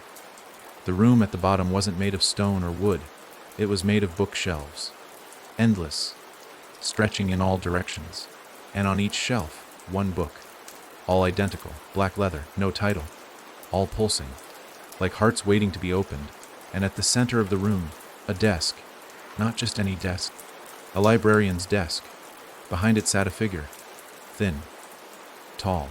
Cloaked in pages that moved on their own. Its face was not skin, but a flipping book with a new page appearing every second. Words appeared, read themselves aloud in 1,000 voices, then vanished. "Elijah Caro," the figure said, without moving. "You are overdue." But Elijah stepped forward slowly. "I'm not returning anything," he said. "I'm here for what was taken." The librarian didn't look up. How could it? It was a book. You were not stolen. You were written. I was trapped. The librarian turned another page. You were named. Elijah reached into his coat and pulled out the torn contract page from the typewriter. He dropped it on the desk. "This story is over." "No," the librarian said. "Why?" The librarian paused, and for the first time, it closed.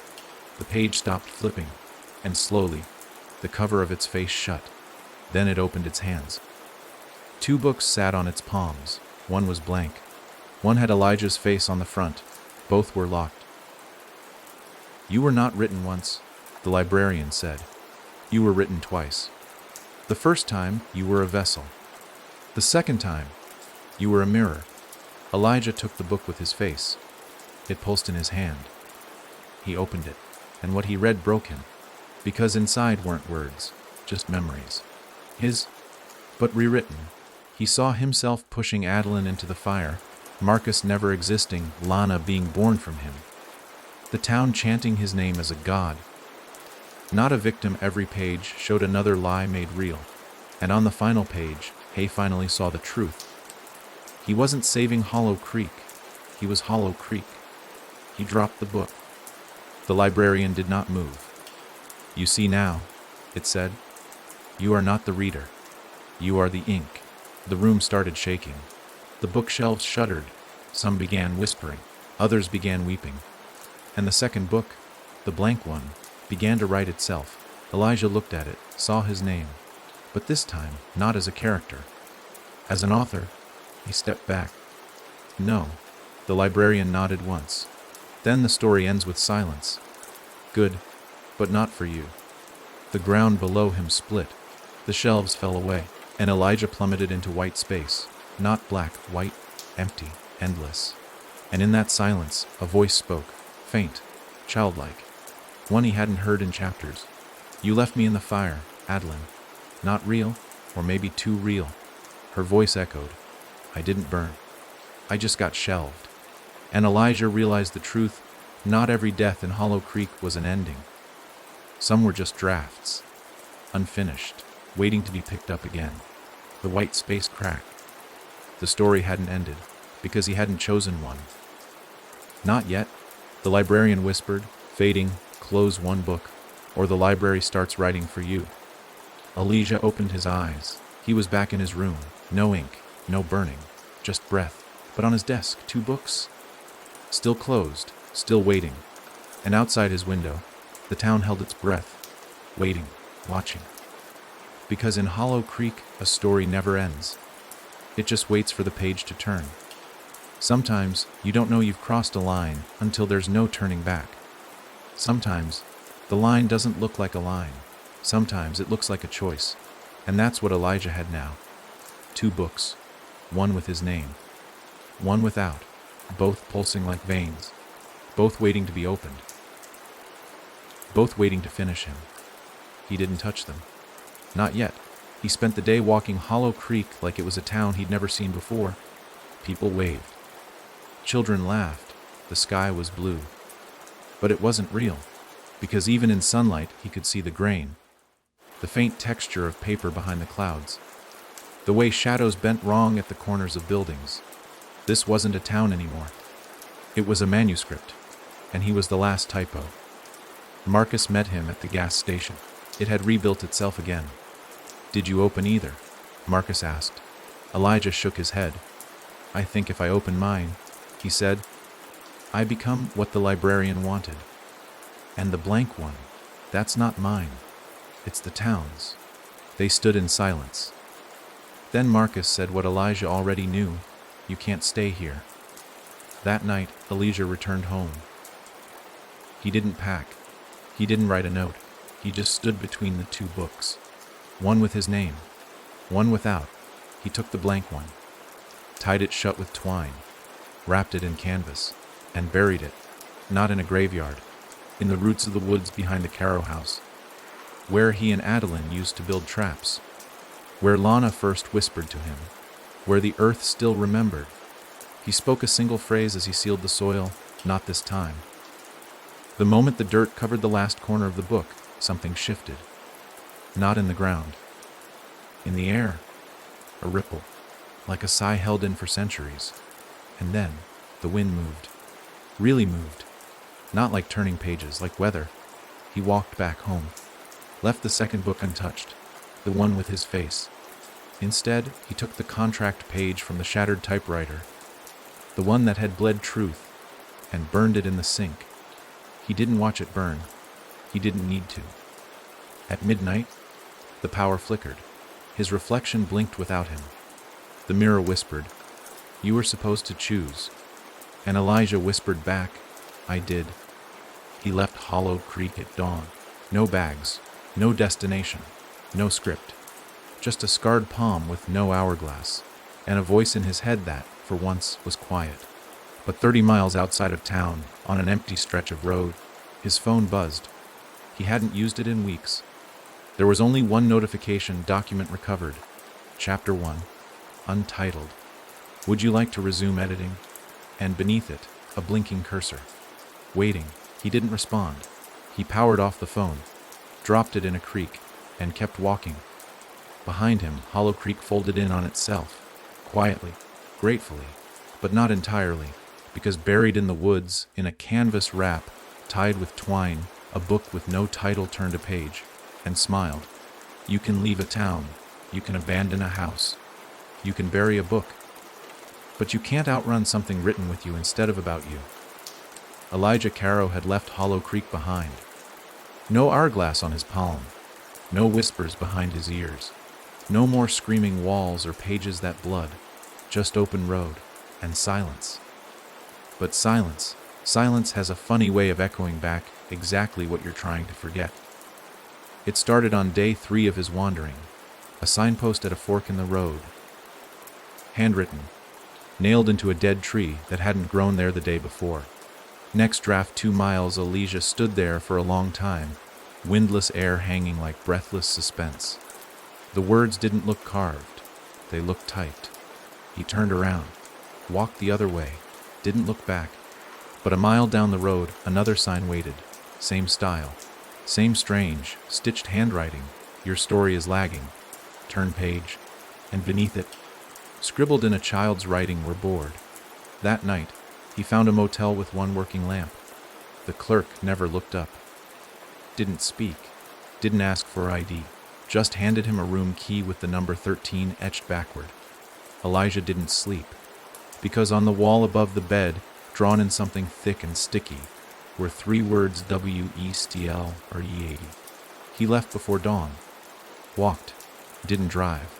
He didn't trust machines anymore. They hummed too loud, like they were recording. Miles passed, and then he found her. A girl, no more than 9. Sitting at the edge of a dried-up creek, bare feet, torn notebook in her lap, writing. Elijah slowed. The girl didn't flinch. "You're him," she said. He didn't answer. "You used to be louder," she added, not looking up. Still scribbling. He stepped closer. "What are you writing?" She smiled, revealing ink-stained teeth. "The rewrite." He crouched beside her, saw the page. It wasn't a story. It was a map of Hollow Creek, but twisted, inverted, labeled with feelings instead of street names. Dread Avenue, Denial Road, Memory Loop, at the center a black circle, labeled Where We Keep Him Now. Elijah's heart dropped. "Who's She looked up, and in her eyes, he saw Marcus, smiling from the inside out. "You didn't bring him with you," she said. "We did." Elijah staggered back. "No." He made it out. The girl nodded. "Oh." He made it out, but not all of him. She pointed at her own head. "We each got a chapter." Then she turned the page. Elijah saw a sketch of himself, but with his mouth soon shut.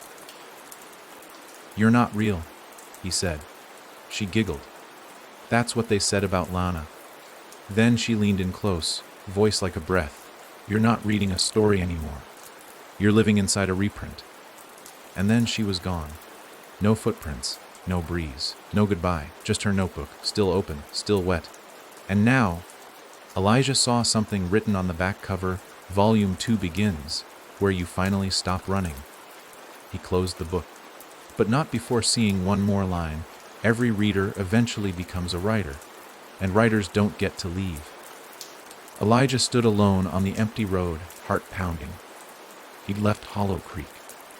But Hollow Creek hadn't left him, because no matter how far you walk, you can't outrun a draft still being edited.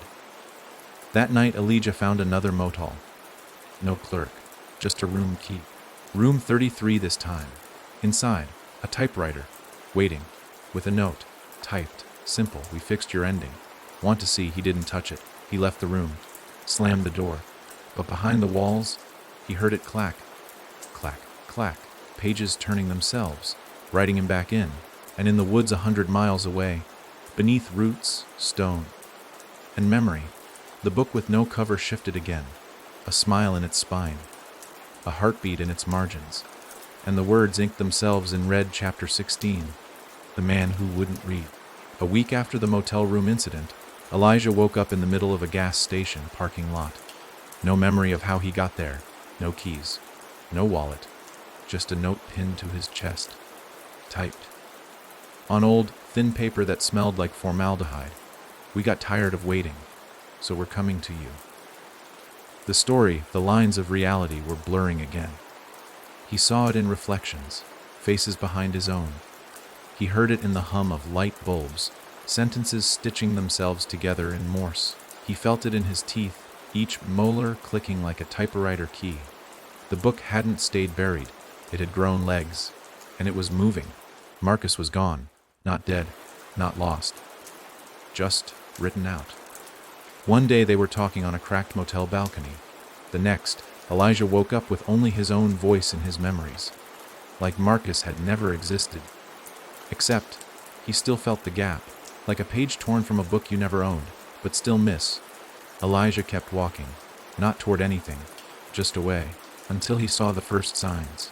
Literally, billboards in the desert, torn, sun-faded. Each one with the same phrase in different variations, now featuring Elijah Caro's last chapter. Read him before he's gone, a story so real it screams. The last one made his blood go cold. You are the cliffhanger. Then he found the footprints. Not human, not animal. Pages, walking, pressed into sand like paper with weight, trailing off into a canyon, and Elijah followed, because deep down, he already knew. He wasn't the protagonist anymore. He was the setting. At the base of the canyon was a library. No doors, no windows, just a hole in the earth. And out of it climbed the book, no longer content to be opened. Now it opened others. It stood 6 feet tall. Its spine cracked with age. Its pages fluttered in place of limbs. Its voice sounded like 1,000 people trying to whisper the same sentence at once. Elijah Caro, it said. You've outlived your arc. He didn't speak. He couldn't. Every word in his mouth had already been written. The book stepped closer, its pages bleeding stories that never existed. Elijah the murderer. Elijah the cult leader. Elijah the ghost. Elijah the fire starter. Elijah the boy who let them die. Each one brushed against him like accusations carved in skin. Each one felt real, because in this place, belief wrote reality. You buried me, the book said. You tried to unwrite the contract. You thought silence meant freedom. It leaned close, its pages wrapped around his arms like chains. But stories do not need your permission, only your attention.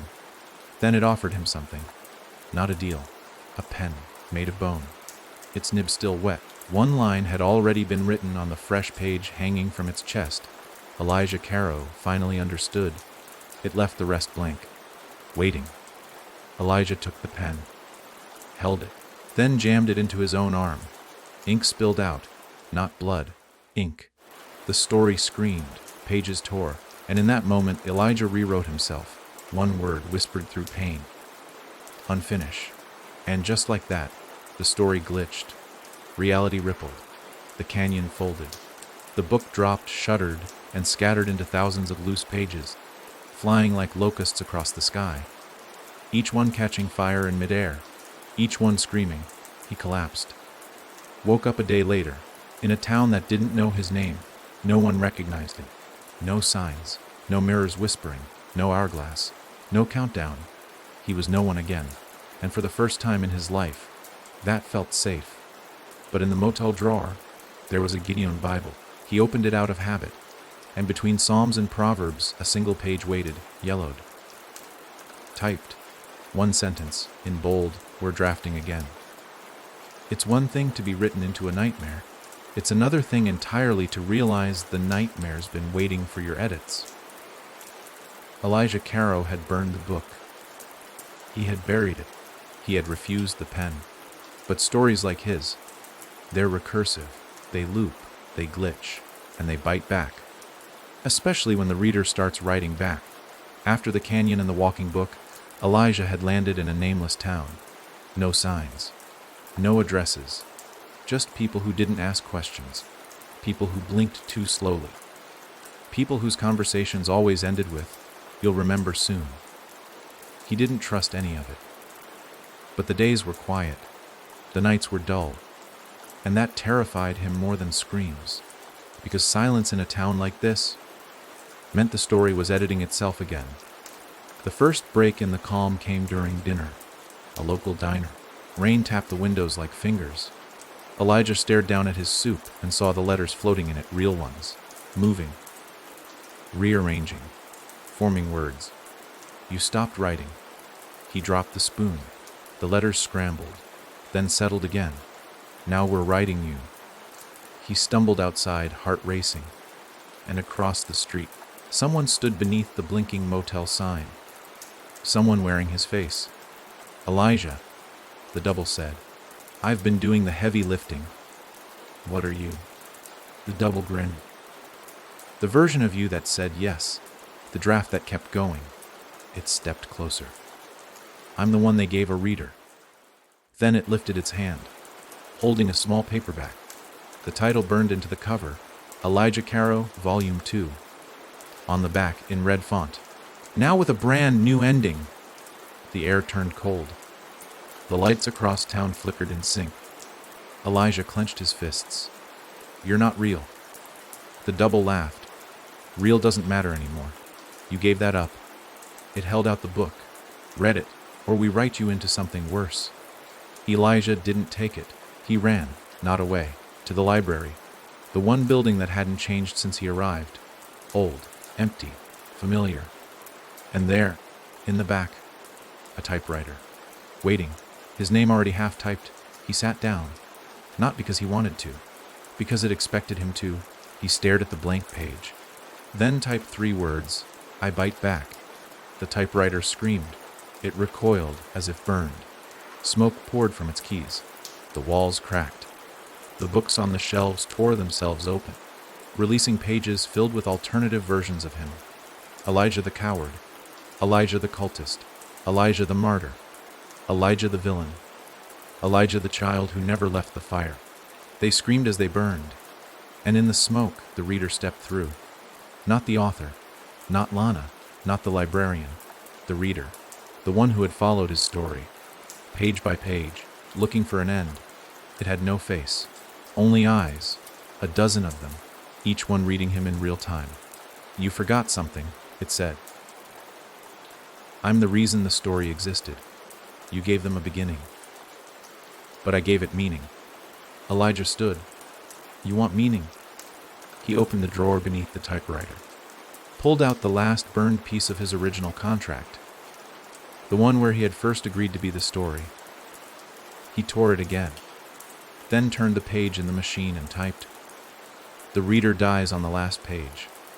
The reader laughed. But then it faltered.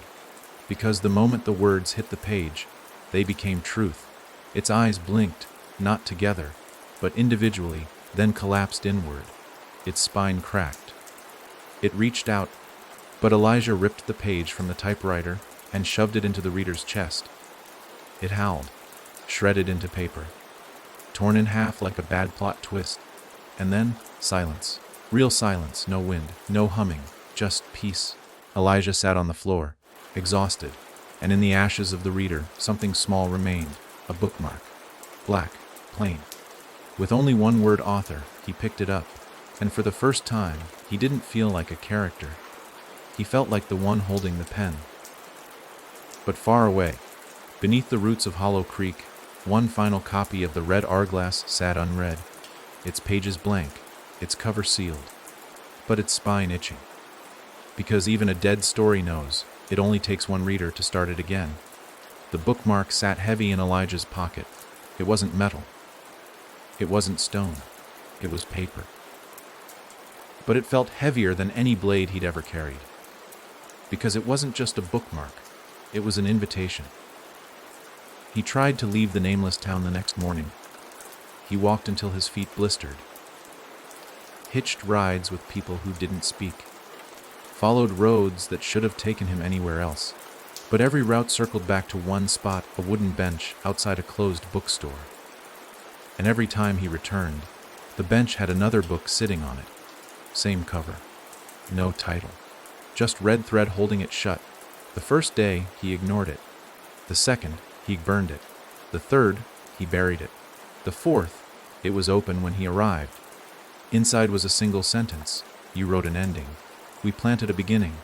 Elijah slammed it shut. That night, he dreamed of roots. Not underground. Under skin. They moved up his arms. Wrapped his ribs. Pressed against his heart like hands waiting to squeeze. He woke up choking on dirt. He'd had enough.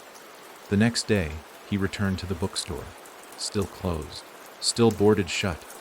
But now the word Ayot Char had been carved across the door.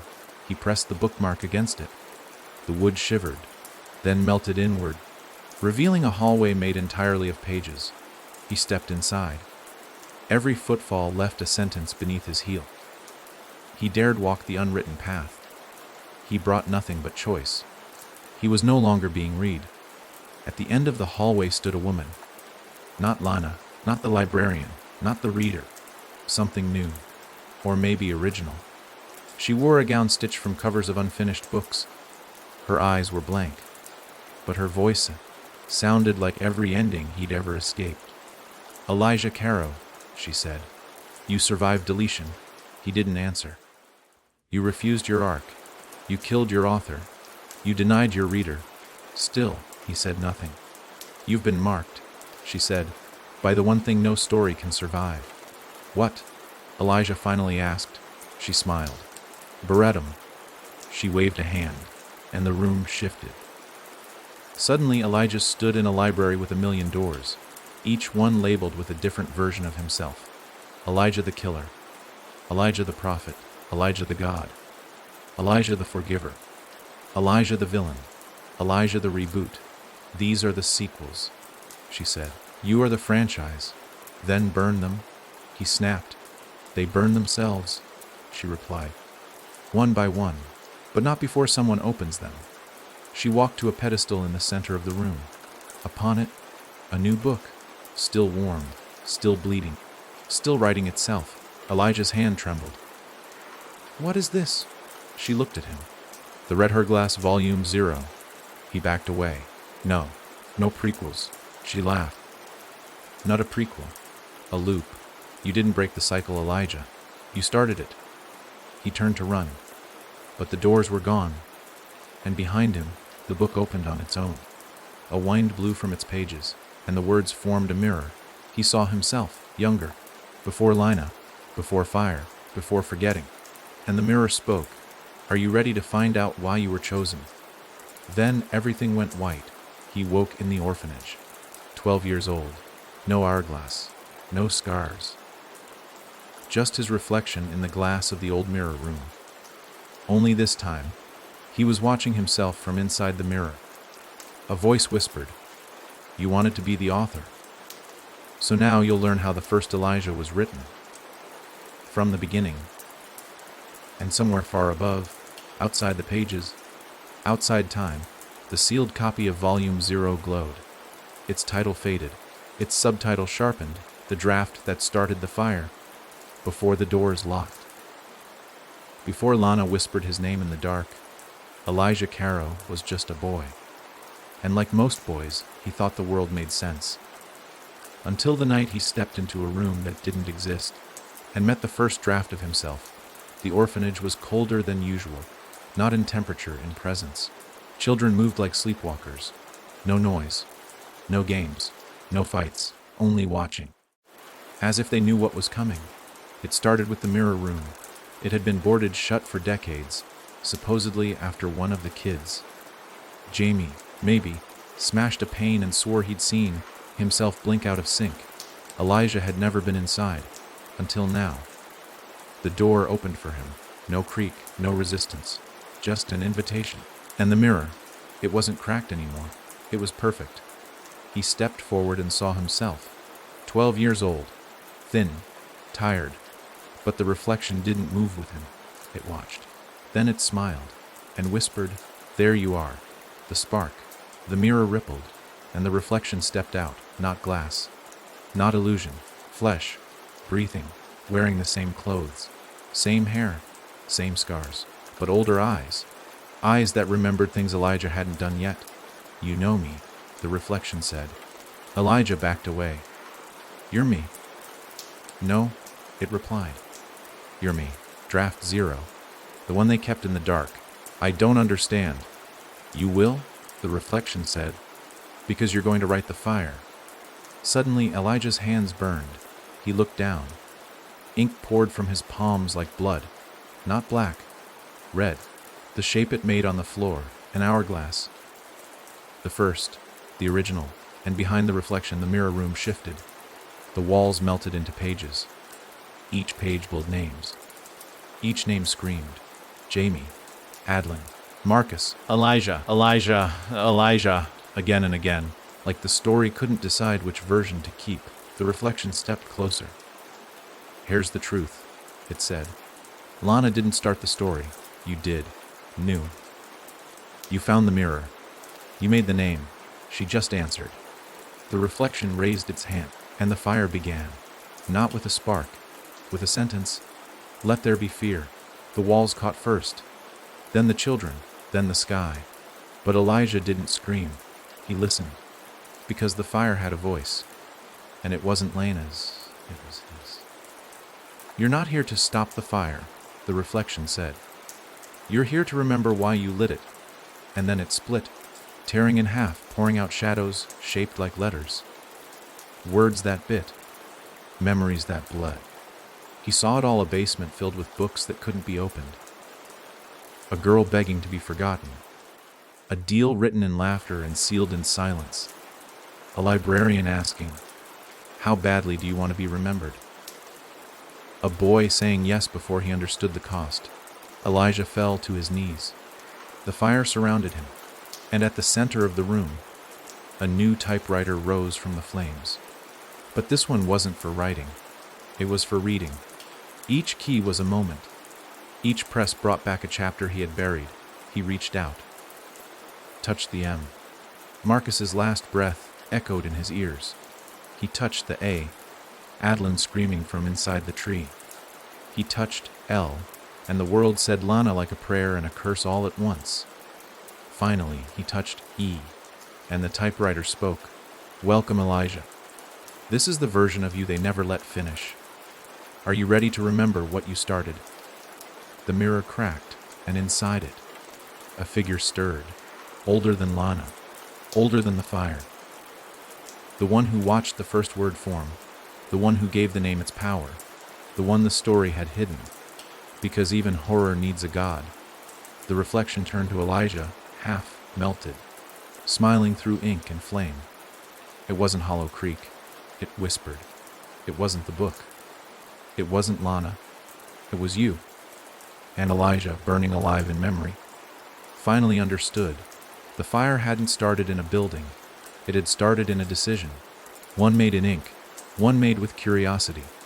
One made when he said, "What if I was the villain?" The mirror shattered. The room collapsed.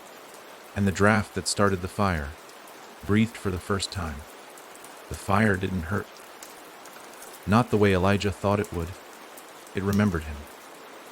Crackled around his skin like a mother's touch, licking the edges of his soul, but never burning through. This wasn't punishment. It was recognition. Because fire always knows its match. He stood in the ashes of the mirror room. The glass was gone. The walls had collapsed inward. But somehow the reflection remained. No longer bound to the mirror. It was free, and it was changing. The older version of himself now had Lana's grin, Marcus's eyes, Adlin's voice. It spoke like the town. A voice made of chapters. You thought you were the protagonist, it said, pacing the rim of the crater, bare feet leaving blackened script on the floor. You fought the narrative. You refused the rewrite. You even tried to burn the contract. It stopped, smiled. But the truth, it leaned close. You were always the villain. Elijah shook his head. No. Then why did everyone suffer when you remembered? Because I was tricked. No, the reflection said. You were drafted. It flicked a finger toward the ruined ceiling. The world above peeled back, revealing a sky not made of stars, but of open eyes. Thousands of them, each blinking, each watching, each reading. They're not readers anymore, the reflection said. They're editors. And they're getting bored. Elijah tried to run. The floor rose to meet him, pages coiling, turning, typing underfoot. His footsteps echoed as sentences. Ha fled. Hay feared the truth. Hay almost remembered. But something stopped him. A sound. Her voice. Not Lana. Adeline. Elijah. Soft. Scared. It came from beneath the floor. He dropped to his knees, pressed his ear against the page-lined ground. Adeline. Elijah, I remember now. I remember you. He pounded the floor. Where are you? I'm in the book. The first one. The one you never finished. The reflection laughed. You buried her in the prologue, it said, right next to your guilt. Elijah clenched his fists. No more. He turned to the reflection. You say I'm the villain. Worse, it hissed. You're interesting. And then Elijah stepped into it.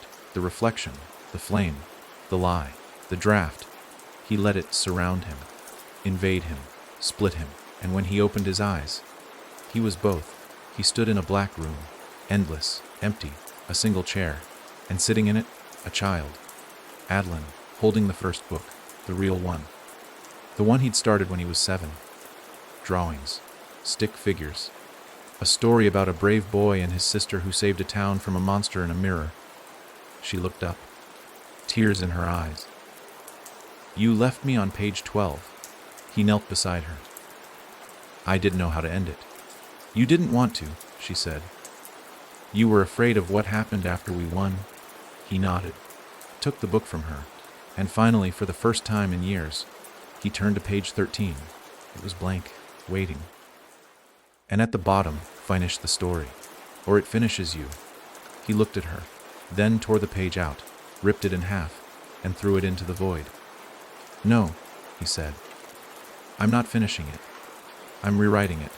The void shuddered, the eyes above closed, and every version of himself, the villain, the ghost, the sacrifice, the liar, burned. He held Adeline's hand, walked through the empty world. The book behind them burst into white fire. No screams, no monsters, no contracts, just ending. Back in the real world, Elijah awoke on the grass outside the ruins of the orphanage. Dawn broke over Hollow Creek, and this time the light felt real. Marcus sat beside him, alive, still scarred, still here. Elijah, he said carefully, what did you do? Elijah took a deep breath. Something I should have done on page 12. He reached into his coat and pulled out a single page, untouched, unburned, a title in red ink. The Red Hourglass by Elijah Caro and Adeline Caro, and beneath it, a single word waiting to be written, not T-H-E-D, not Chaptar-O-N-E, just none O-W. You'd think that after burning a book, killing a reflection, and rewriting your past, you'd wake up free. You'd think the fire would be out, that the pages would stop turning. But stories don't die just because you close the book. Sometimes they crawl out of the ashes, and sometimes they wait for you in the one place you never expect now. Elijah Caro stood in the middle of Hollow Creek. The sky was soft, the air clean, the town intact. For the first time in decades, there were no watchers, no countdowns, no whispers. But it didn't feel like victory. It felt like an intermission. Marcus stood beside him. Feel still, he said. Too still, Elijah replied. They walked past the diner. The windows were fogged. Inside, people sat, forks raised halfway to their mouths, eyes open, unmoving. The entire diner paused, like someone had hit stop on a remote. Across the street, a child balanced a ball on one finger. Perfectly. Too perfectly. No breeze shifted it. No gravity tugged. It was a freeze frame. Elijah, Marcus said carefully, are we stuck? No. Elijah said, we're in the present. He knelt and placed a hand to the sidewalk. It pulsed, faint, like a heartbeat, like something underneath was watching. Suddenly, the air shifted. A voice echoed from nowhere and everywhere. You rewrote the past. You rejected the future. So now, you're trapped in now. The world flickered. A curtain lifted. And behind the real town was the framework. Outlines, blueprints, narrative bones holding up the illusion. Every person in town was a sentence with shoes. Every building, a paragraph in disguise. And above them all, floating in the sky like an idea with wings, was a cursor, blinking, waiting. Elijah stared up at it. You see it? Marcus whispered. Elijah nodded. I think it's waiting for us to speak. Marcus frowned. Speak what? A command. A command to do what? To move the story forward. The voice returned for this time. Say the next line. Or be edited. Elijah shook his head. No. And that's when the town twitched. People jerked in place. The trees reversed their sway. The clouds scrolled like lines of code. Then, from the center of town, a figure emerged. Not Lina, not the author, not the librarian. Something else. It wore a coat made of unfinished sentences. Its head was a quill. Its hands were erasers. Its shadow left behind typos. It spoke one word, continue. No. Elijah said again louder. I won't be pushed forward like a plot point. The creature stepped closer. Its eraser hands buzzed, ready to delete. You don't get to refuse the present, it said. Now must be used. Then Elijah stepped forward, pulled out the page, the one he and Adlin had written, the one with only one word on it, UNOW. He held it up. The creature hissed. That page is untethered. It has no arc, no chapter. Exactly, Elijah said. It's mine. He tore it, right down the middle, and the sky exploded. The cursor above shattered into pieces of language. Words fell like rain. People woke in the diner, screaming, breathing. The clouds dissolved into smoke that smelled like paper. The trees dropped quotation marks instead of leaves. Elijah stood in the chaos, unbothered, unburned. Because he had finally broken the final rule, he refused to be present. The world began to rebuild, on its own terms. No script, no narrator, just silence and breath and choice. Marcus ran to him. What the hell did you do? I took back the now. Behind them, the sentence creature was dissolving, flaking into incomplete clauses. As it vanished, it hissed. Then you better write fast, because something else is coming. Something not written. The town groaned. A distant bell tolled, and Elijah felt it in his chest, a presence. Not story, not memory, not fire, absence. The space left behind when every book closes, and from it something walked through. No name, no shape, just a void with footsteps. And it whispered, if you're not the story, then what are you now? Elijah didn't have an answer. But whatever this new thing was, it wasn't interested in characters. It wanted writers. And it was hungry. Hollow Creek had burned, been buried, resurrected, and rewritten. But nothing had ever devoured it. Until now. The void walked without a body. It didn't whisper like Lana. It didn't demand like the author. It didn't bargain like the librarian. It simply erased. Whatever it touched. Vanished. Not destroyed. Not killed. Just unwritten. Marcus saw it first. A shadow with no outline. No face. No sound. It stepped across the field and grass disappeared beneath its feet. Not scorched. Not flattened. Just gone. Like it had never been there to begin with. What is that? Marcus whispered.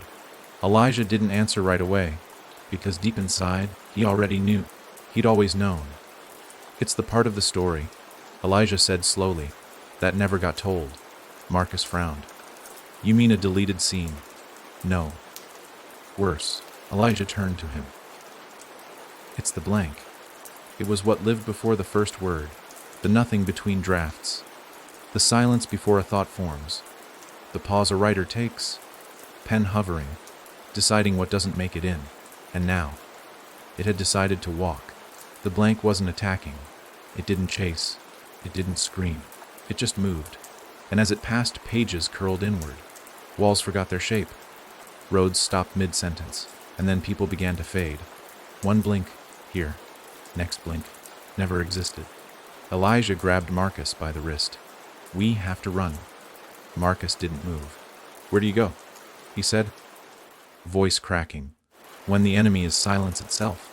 Elijah didn't answer, because that wasn't a question. It was the beginning of an ending. They ran to the Caro house. What was left of it? The door had vanished. The windows were smudges.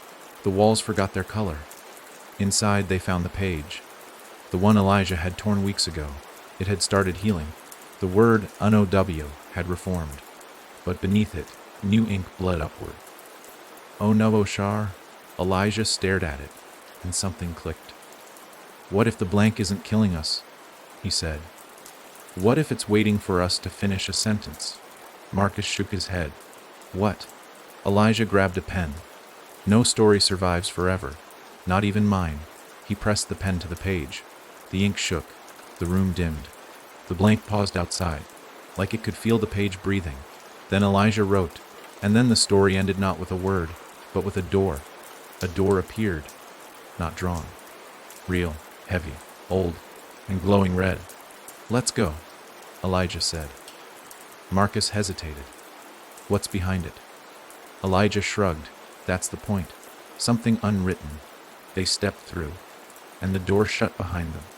Just in time, because the blank entered the room, saw the empty page, and for the first time, paused. It didn't consume. It waited. Then slowly, softly, it folded itself into the paper, and vanished. Wherever Elijah and Marcus landed, it wasn't Hollow Creek. There was no sky, no ground, just paper, unmarked, infinite, breathing, and in front of them, a desk, a pen, a title already waiting. The red hourglass by no one anymore, Marcus whispered. We didn't escape. Elijah nodded. We were archived. And then, in the far distance, a sound. Pages turning, not forward, backward, like the story wasn't over, like it was starting again. But this time from the middle, and this time, Elijah wouldn't be the villain, or the hero, or the vessel. He'd be something worse. He'd be the editor, because the blank was gone. But the drafts were still waiting. Stories are supposed to be told. Some scream to be written. Others whisper. But there are stories that bleed if you try to fix them. And Elijah Caro was about to become the man holding the scalpel. They stood in the white place. No sky, no ground, just paper. Infinite, endless. Breathing, it pulsed beneath their feet like a living canvas. No wind, but pages shifted in invisible gusts. No walls, but somewhere they could hear typing. Far off, steady, mechanical, hungry, the desk stood before them. A single chair, a pen with a nib like a tooth. The title burned into the paper, the red hourglass editor's draft. Elijah. Marcus said carefully. I don't think we're supposed to be here. We're not, Elijah replied. That ever stop you before? Nope. He sat in the chair. The pen jumped in his hand like a bird in a trap. Beneath his fingers, the page quivered. It didn't want him to write. It feared it. Because this wasn't a normal story. This was the compiled body of every chapter, every mistake, every forgotten death, every character who had been edited out for the sake of plot. And now, it wanted order. But Elijah wasn't here to bring order. He was here to bring truth. He wrote the first line. The first lie told was that Elijah Caro was the victim. The world shuddered. Suddenly, from the paper, shapes began to pull themselves out. Adeline, half tree, half memory, eyes stitched with regrets. Marcus, grinning wide with a missing face. Lana no longer girl, but possibility, shifting between roles faster than breath. The librarian, leaking torn paragraphs from its mouth.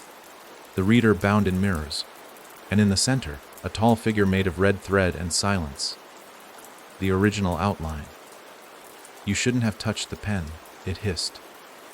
Too late, Elijah said. You were written, not born. I know. You are a tool. Then let me edit. He struck the paper with the pen again. Each word he wrote rewound part of the story. Lana wasn't the monster. She was the mirror. The fire didn't destroy, it revealed. The hourglass wasn't a curse. It was a contract. The shapes around him screamed.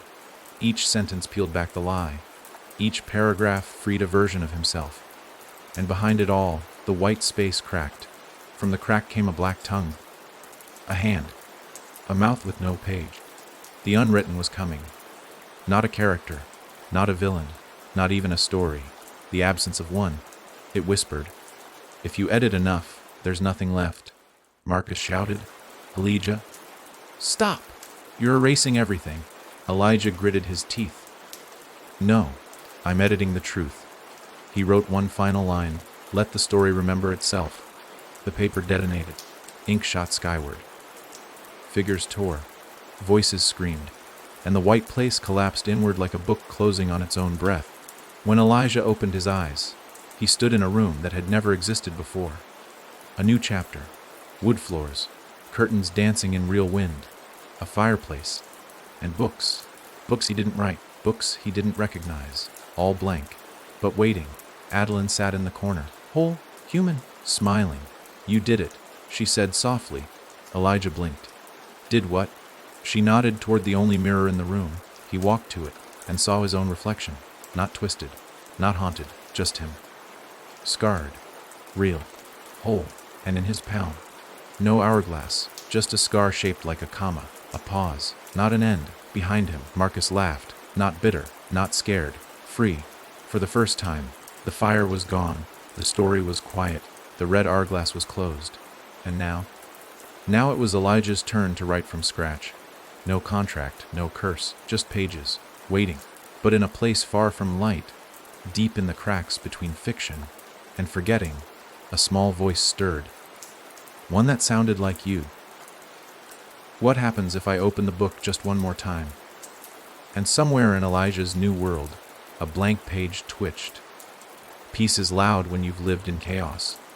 Every tick of a clock, every creak of a house settling, every breeze brushing past a window, they feel like warnings. Elijah Caro had earned quiet. He had rewritten the story, unwritten the fire, buried the blank. But the story, it didn't forget him. And something else didn't either. It started with a whisper. Not in his ears, in the margins. He found it on the side of a shopping list, on the inside of his shirt collar, carved lightly into the bark of the oak outside the window. Just 5 words, we remember who you were. Adeline saw them too, in her drawings, her math workbook, the steam on the bathroom mirror. We remember who you were, always in the same hand, always just faint enough to deny, until the day it spoke. They were sitting in the kitchen. Breakfast, sunlight, normal. Adeline dropped her spoon. Did you say something? She asked Elijah. No. She frowned. But I heard you say it. He looked up. What did I say? Her voice went quiet. I missed the story. That night, the books on the shelf rearranged themselves. Spines turned backward. Blank covers now bore titles. Each one a version of the red hourglass that never got told. The red hourglass Lana ascends. The red hourglass. The boy who stayed dead. The red hourglass volume. The one stood out. Smaller. Simpler. Newer. The red hourglass you Elijah opened it. The pages were blank, except for one near the center. Scrawled in black, frantic script, this isn't over. You didn't erase us. You just paused the pen. He slammed the book shut, but the lights flickered, and the fireplace let out a sigh. The next morning, Marcus was gone. No note. No trace. His mug still warm. And in his chair, where the cushion was pressed down, a folded page. It read, He went looking for the part of the story you left behind. Elijah knew what that meant. The chapters he skipped. The pain he refused to rewrite. The version of himself that still lingered in shadow. Somewhere in the cracks of the new world, the old story was waking up. That night, he dreamed. The sky was red. The buildings were made of paragraphs. And Hollow Creek was alive again. Only this time, it remembered everything. He walked its streets, barefoot, leaving ink in his footprints. Adeline stood in the center of the town, looking up at the hourglass in the sky. "Elijah," she whispered. He turned and saw her face change. Older, angrier, sharper. She didn't smile. She grinned. "Did you think I wouldn't come back?" she said. But the voice wasn't hers. It was Lana's. Elijah woke up with a scream caught in his throat. Adeline was gone. On her pillow, another page. Burnt at the edges. Still warm. It said, "The girl is a draft now. You left her unfinished." He ran. To the old trail behind the Caro house. Through the woods. To where he once buried the book with no cover. But the hole was open. And inside it, only silence. And ink. He stood there, waiting. Until the wind brought back the voice. Not Lana. Not the librarian. Not the reader. Not even the blank. This voice was new. But it knew him. And it said only one thing: finish the story, Elijah. Or we will. And somewhere deep beneath everything, the typewriter clicked. Once. Then again. Clack. Clack. A page slid into place. A title appeared. The red hourglass, the rewrite begins itself. Some stories are born screaming. Some die quietly. But the worst ones, they rewrite themselves.